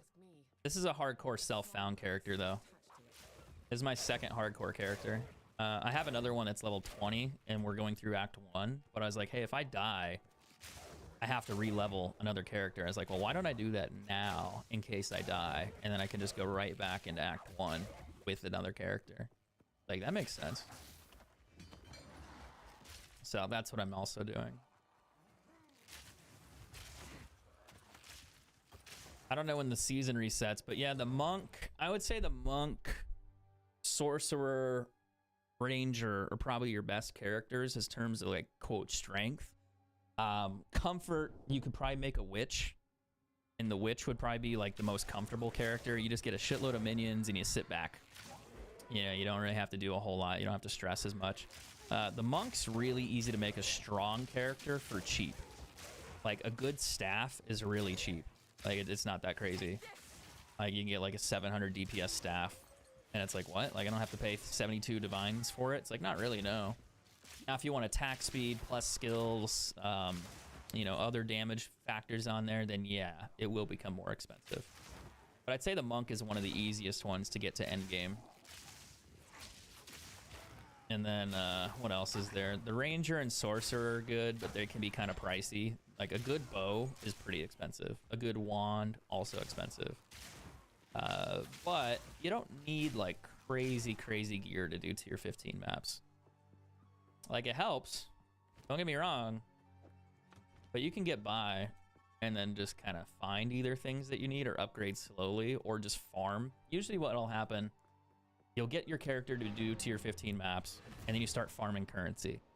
And you don't really find the items you need because that's just the odds of you finding the perfect item are pretty garbage. But if you start farming and getting currency, then you're in a good spot. And then you can just buy what you need, and that really helps.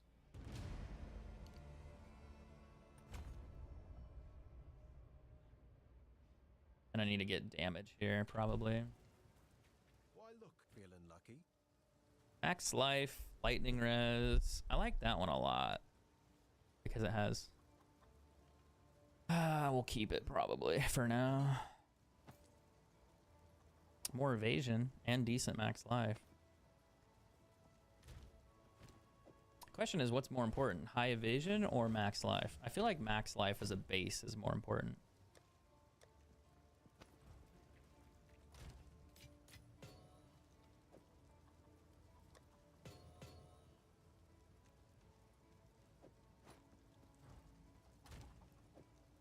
I also need resistances though too.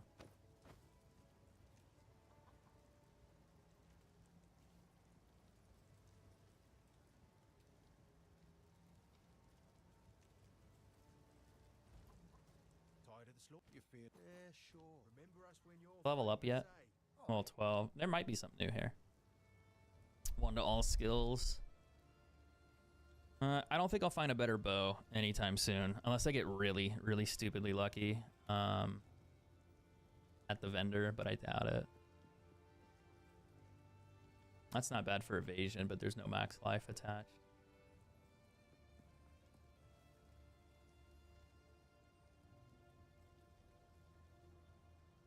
I guess I could just get rings for the boss fight. I could just roll like 2 cold rings, like sapphire rings, and have like 60 cold res and not have to worry as much. I don't really need it on my armor. I think I'd just have to focus on evasion and then max life would probably be the 2 things, really. Maybe damage.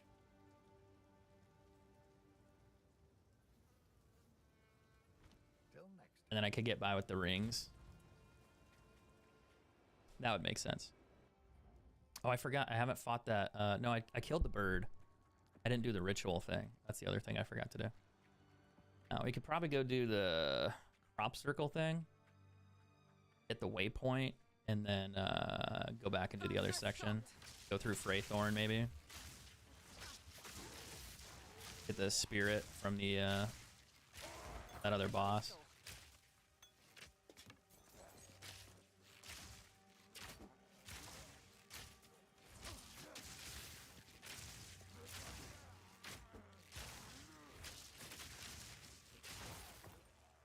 It's so different than playing a maps character, like playing hardcore at the moment.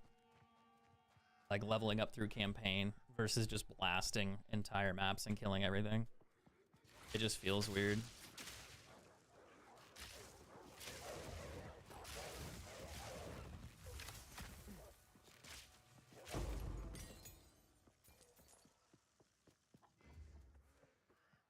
It's a chicken. It almost looks pre-cooked. What? You can't say that. They're delicious. I ate some chicken wings today. Nom nom nom. I probably ate like 4 whole chickens when you think about it. It's kind of crazy. I'm gonna grab the waypoint here, and then I'm gonna go back to the hunting grounds. All right, 1 sec. I'll be right back.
Okay, what was the other thing I was thinking of? I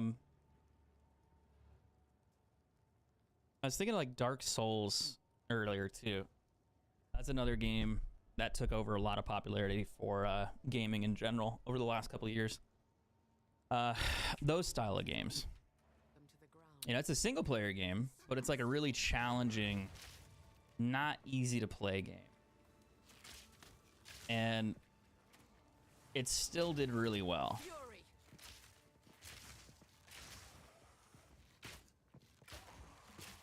So I think game devs are just having a hard time trying to figure out what to do. But also, I think like when you look at things specifically from like certain groups, FPS games, BR games, Battle Royale, it's like a very narrow field of gaming. And you just kind of only focus on those things. It's like, dude, there's a lot more games outside of Call of Duty. Like, a lot more. You can play other games. You don't have to just play COD. Like, you can play other things. But, it really just depends on, I guess, like, what you built your channel on if you're a content creator or streamer. But that's a pretty big change for a lot of people.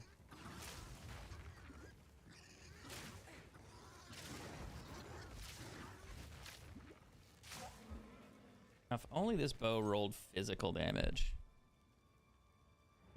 Oh man, that's a bummer. Let me just use a Chaos Orb. Oh wait. Don't have one of those.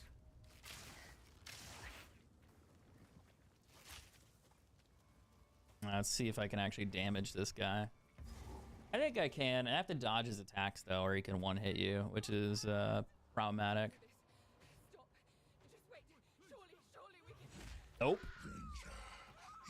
You really think you could talk it out when he has a pile of heads here? Like, you're just like, yeah, we'll work on that.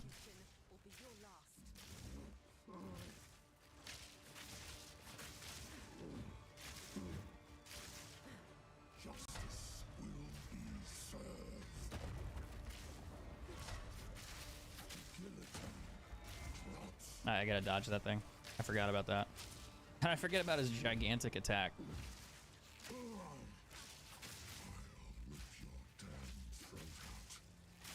He'll try. I'm not a criminal. You're a criminal. You're murdering people. What do you mean? As I'm shooting him in the face. Look, it's only different when I murder people, okay?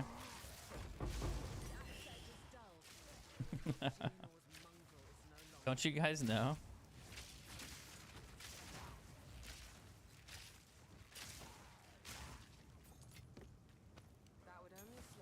Ringmail gauntlets, there's a bow. Oh, ow. Where'd you come from? Just hiding up there?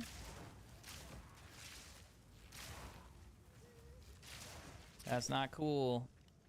That's not cool.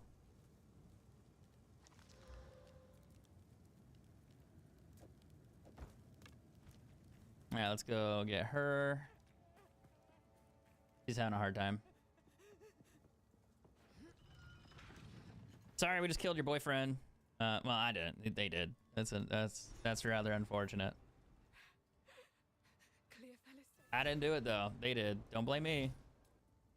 My fault. VR gaming and VR streaming. I don't think VR really is gonna be as popular make it out to be, because VR is immersive, the idea, but like, how many people get home and want to work and play on a video game? Well, there's actually a couple problems I can see with VR, and I'll talk about them here in a second.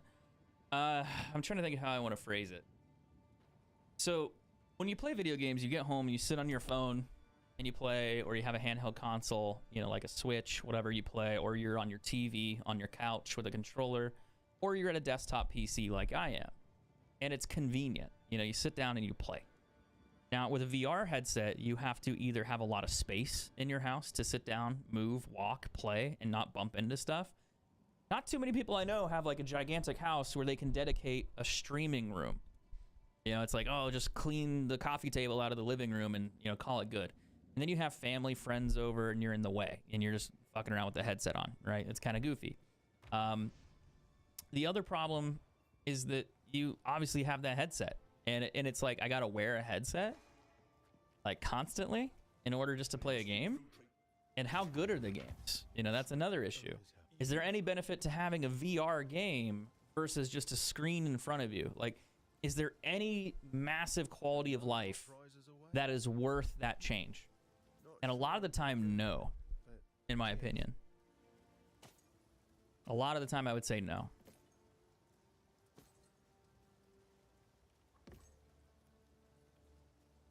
Physical damage and attack speed.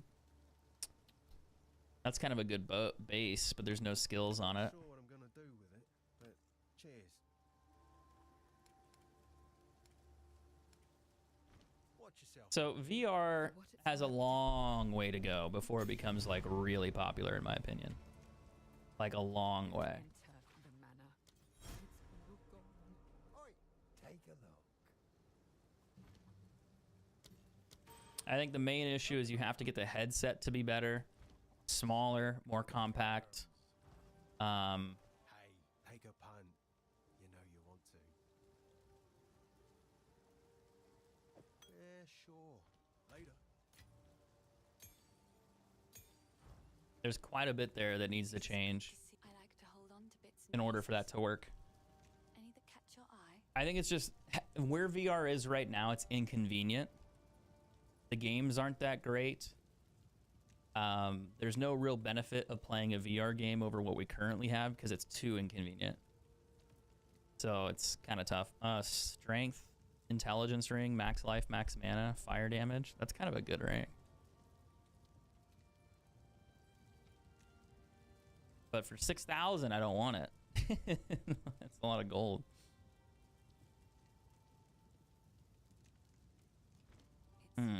No damage though. I mean the fire damage.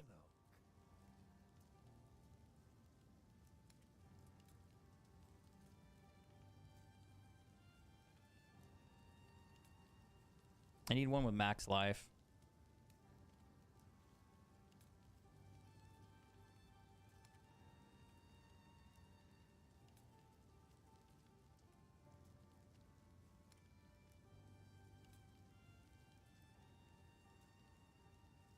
A lot of max life.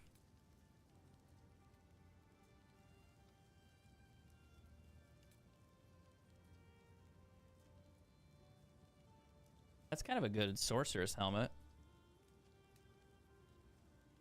A lot of max life, fire res, lightning res. Not really that bad, honestly.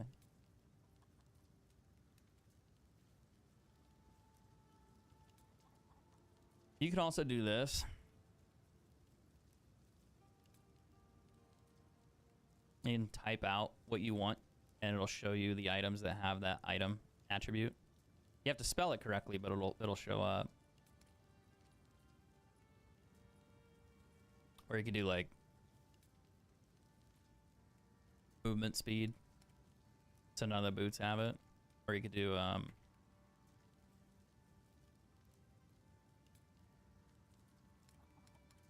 maybe you can't do skills, but maybe you could do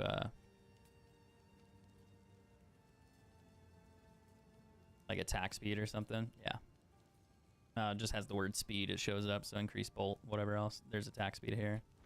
Till next time.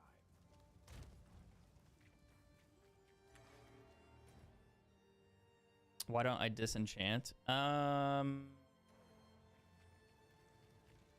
guess I do have the salvage bench. I could do it. I don't know. I just haven't thought about it yet. Maybe I need to start doing that. Part of it is I want to gamble the gold, but I guess in Act 2 I'll gamble gold anyway, so I don't really need to do it. I should probably just disenchant. Fury. Like right now I want to gamble a cold resistance ring. So when I fight the wolf guy, I'll have like 30, 60 plus cold res. So I want to gamble like 2 or 3 of those, and it's like 3k each. So I just need to sell and get gold.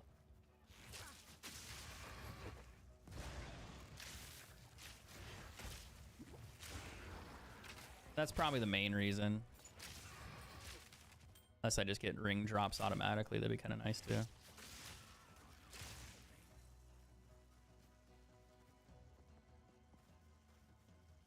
But I mean, disenchanting your stuff makes a lot of sense because you'll get crafting material, then you can upgrade everything. You could roll more things more frequently.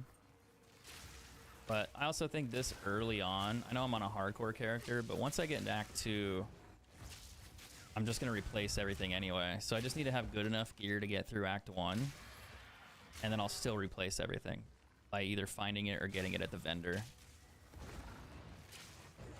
So I don't really feel like I'm going to be doing a lot of crafting, in my opinion.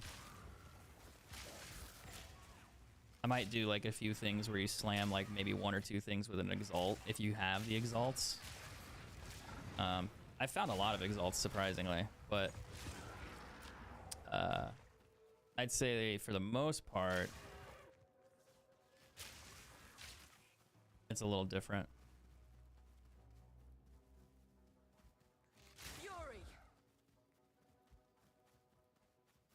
I think you can just get better loot elsewhere.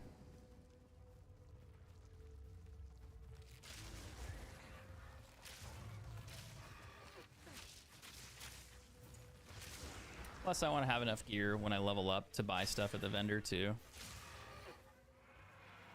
I'd say like 80% of my upgrades come from the vendor versus what I find on the ground, which is kind of insane.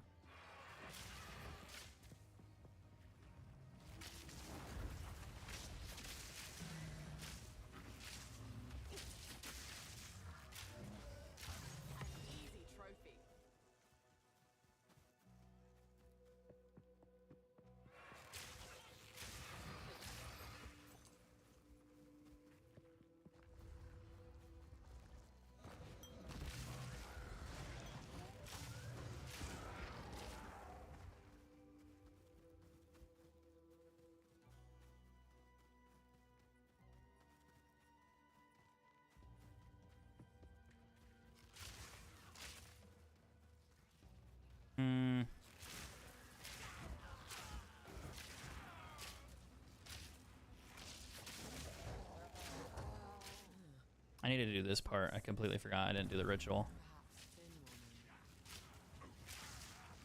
Then I'll have to go to Freythorn and do that section.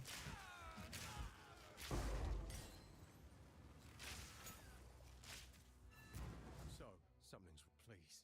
Wow, this Yeah, what he said.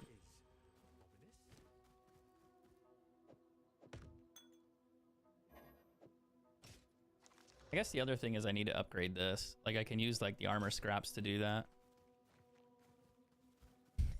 Probably something I should have done a while ago. I can get more damage out of it.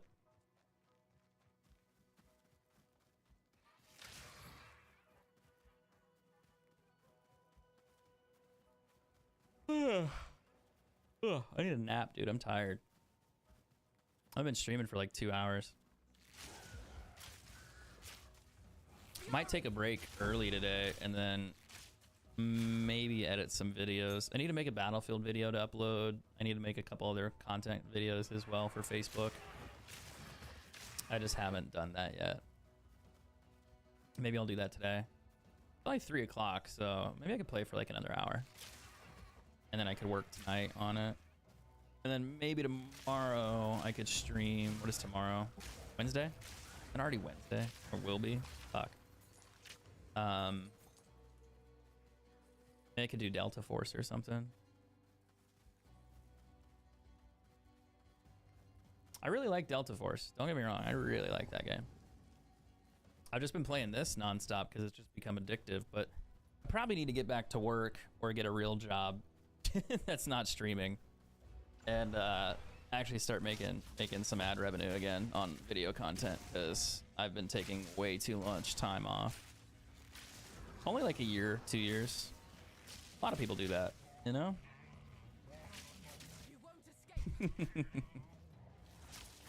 Yikes. He's gonna try to jump on me. I think that can one-hit you. I don't know how much health you need in order to survive it, but I know it can kill you instantly if you don't have enough.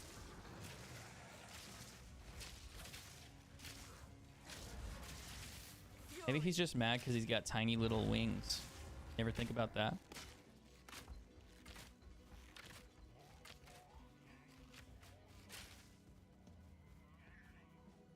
And putting arrows into him too, which is kind of mean.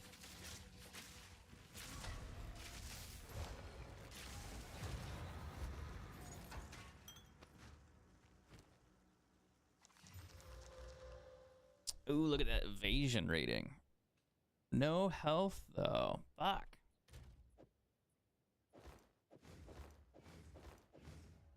What's better, evasion rating or... It's kind of a decent staff. Doesn't have percent physical. It's got 1 to all melee. It's not horrendous.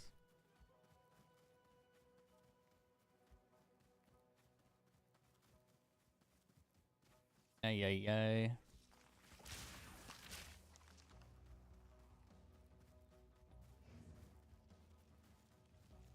I gotta find Frithorn, wherever that is. I always forget about this guy. Like that he's a thing on the map. It just kind of feels like he's off in the middle of nowhere. It's just like, yeah, there's a little boss thing out here for whatever reason. It's even on the minimap. Yeah, the ritual is the Crowbell. I don't think that one is.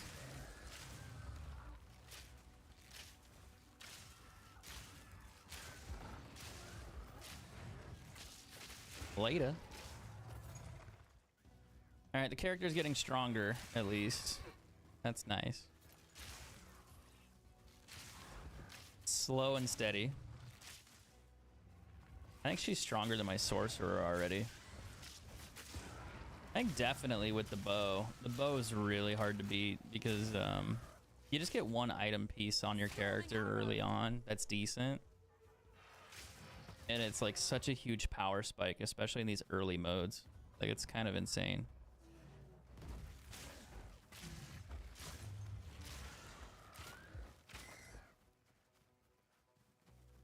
Like it's not even the best bow either. It's just got a couple good stats that stack. So the attack speed, the dexterity being on there is a bonus, but the plus skills and then like the physical percent increase is nice. I think the doorway's down here. So it's all just kind of like a combination of the few. Like you get 3 out of 5, well, 3 out of 6 stats that help you versus a 1 out of 6 bow. Night and day difference.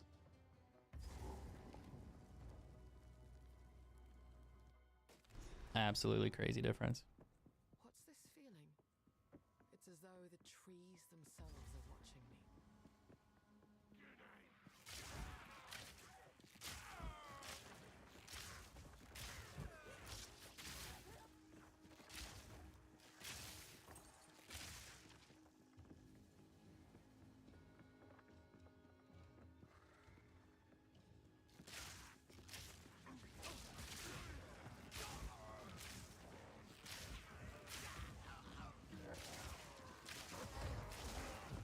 Storming arrow.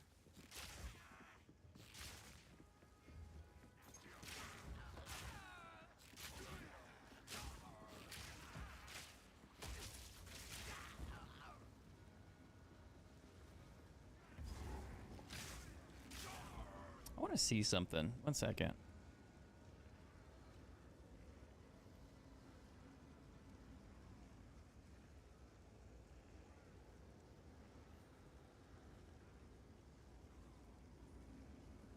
Oh no, it is different.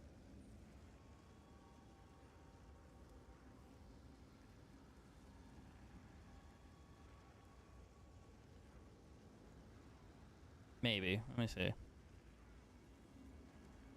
Oh, it's a star. I know you guys can't see it because the screen's black, but I was curious about like the Vampire Survivors icons, like the sprites. Is that like the ritual icon? For some reason, my brain was thinking it looked like this, and I was like, did they use the same icon? I was like, surely not. Like, it's different. It just looked similar. I mean, just being a circle. But yeah, I was like, wait. My brain was like, I've seen that before. I was like, maybe not.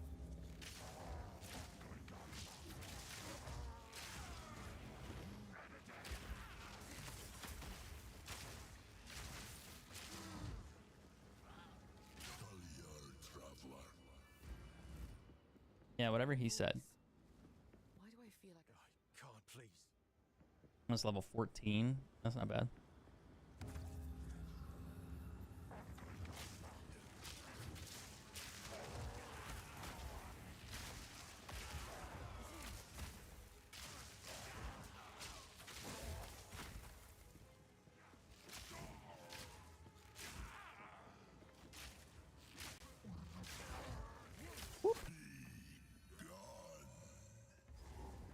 I'm not leaving. I'm gonna fuck your shit up.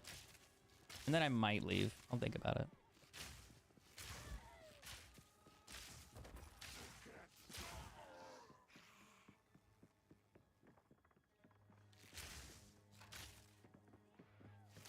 The boss that has the 2 health bars is kind of annoying. The ritual boss here. I mean, he's not the worst thing ever, but he is kind of frustrating to deal with. Because you have to fight a wave of minions, then he spawns in, and then you have to fight the wave of minions, kill him, then you have to kill the boss after the wave of minions, which is, it's quite a few minions.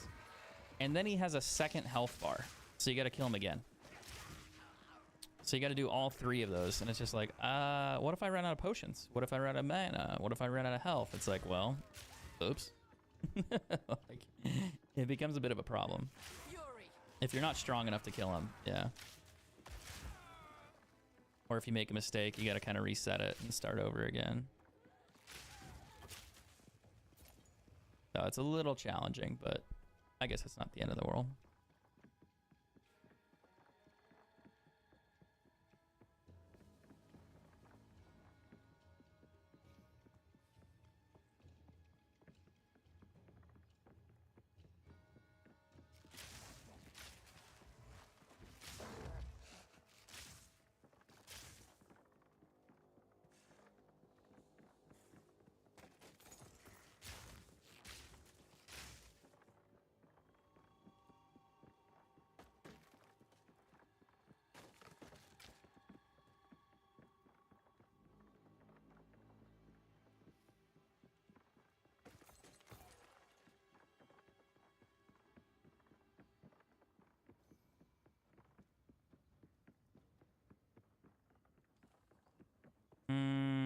Maybe over here. I gotta go find the 3rd ritual.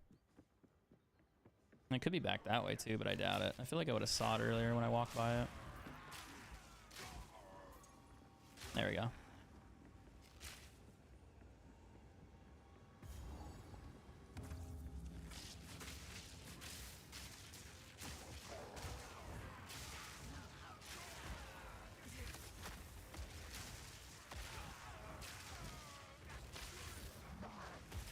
Oh, damn.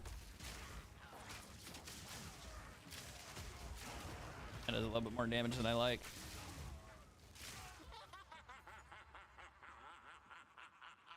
Alright, where is the boss fight? It's gotta be somewhere over here, probably.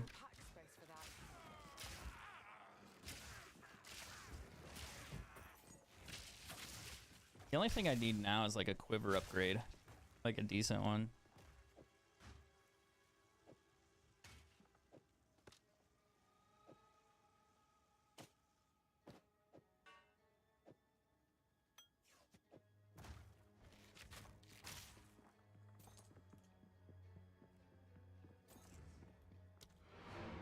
Actually, let's level up before I go in there.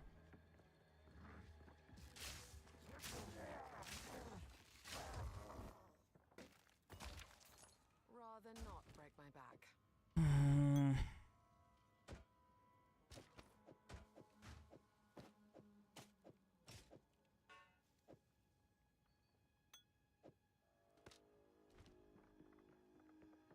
That's better. I'm like really close to leveling, 96%. Storming arrow.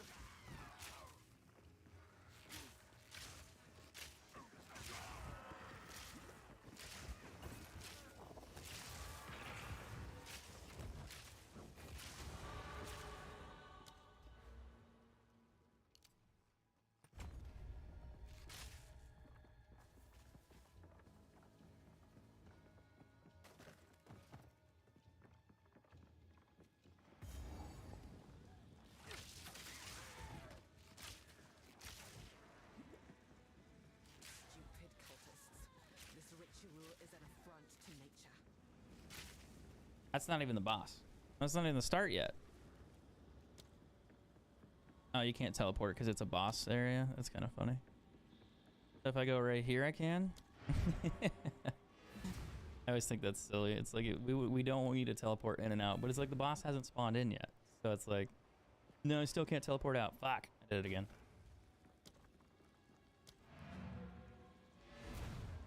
I'll try. We'll see. Tired of this? Who knows what prizes await? I'm gonna break these down instead. That's a lot of life right there. I think I'm gonna use that one.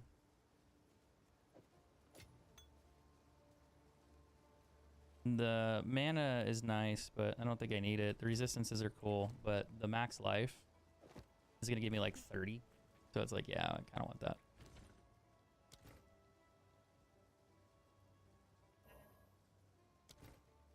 Not here. Quality or sockets. Gotcha. Hello.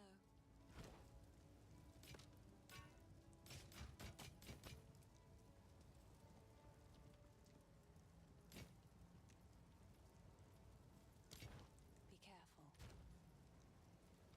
I guess that means I need to go grab socketed items.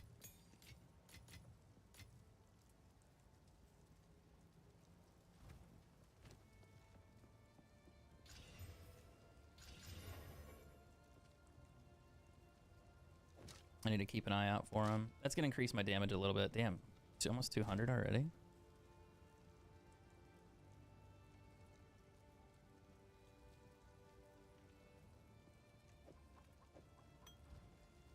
Tired of this? None of it's just.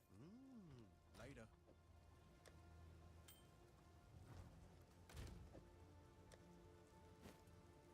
That's a bunch of junk stuff. It is good.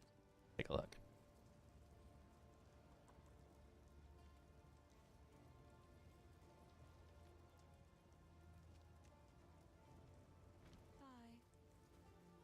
Check for a quiver and a bow. Maybe better armor too. Projectile and elemental. That's pretty good. Max life, lightning res. Crazy.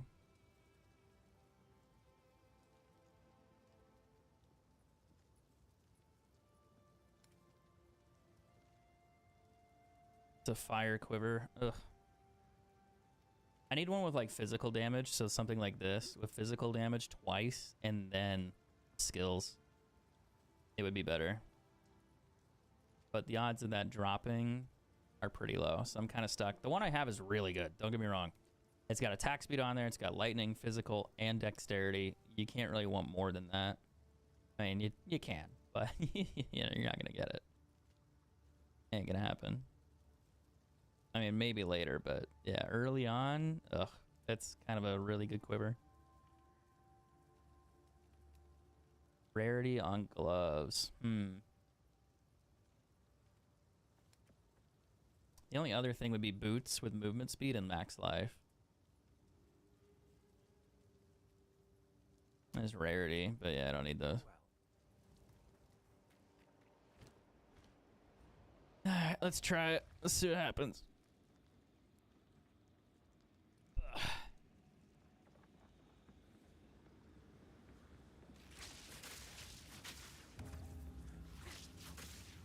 Fury!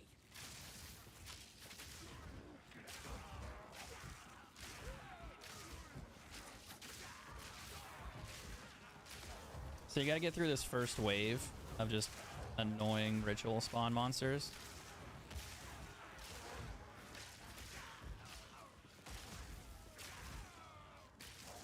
And the boss shows up. And you're like, oh, the boss is here. Like, not a big deal, right? It's like, no, it's not really a big deal.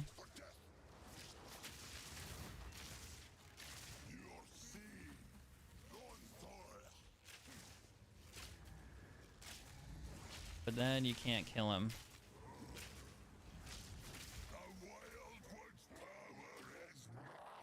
He gets angry and he turns into this guy. He gets a little stronger. Then he gets his whole health bar back. which is really fucking annoying.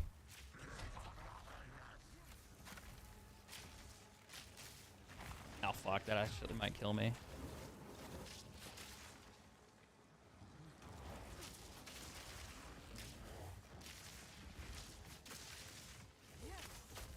I wonder if I could freeze him.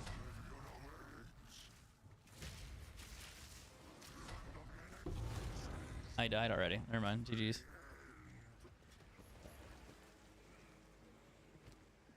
I'll take that. We get 30 spirit for it. We'll summon him. I also get a ritual item. Max life, max mana, lightning res. Shoot. Yikes. We already have the cold one. I have a lightning one. I have a fire one. I'll take that one just in case. All right, not bad. Level 14. That's pretty good. What else we got here? Hey, who knows what prizes await? I need ID at first. What was the gold armor? Cheers. Evasion rating. Energy shield. Max life, cold res, stun, thorn damage. The question would be, would it be better than what I currently have? It would lower my life by 30. I gain 9 energy shield, so no. Question is, do I sell it and gamble? Yeah, probably. Ooh, Herald of Thunder. Do I want to learn that first, or do I learn that later? That's a really good question. Probably first. That's gonna be like my go-to. Well, does it even matter this early? Wind Dancer grants a buff that gives you more evasion. I don't know, maybe you want to learn Wind Dancer first.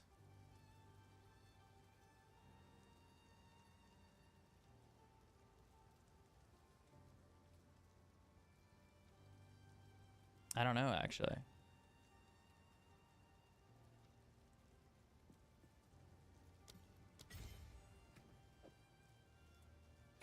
Nature's fury. I think that might actually be okay. Anything take your fancy? Go well.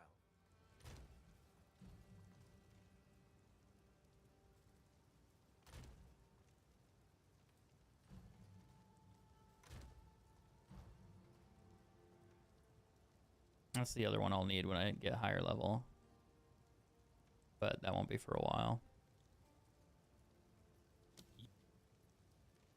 I could do Orb of Storms. I need intelligence for that, but I could technically do it. If I get a couple items that give me intelligence. Hey, take a punt. You know you want to. Ah, it's a mana ring. Boo. Later. It is good to see. I want to double check all these real quick. Be careful. How can I help? Take a look. Yeah, I already looked at them.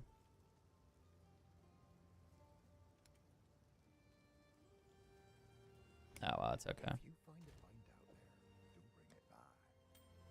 I mean, the mana rings are helpful on the other characters, so I'm not really too worried about it, especially early on.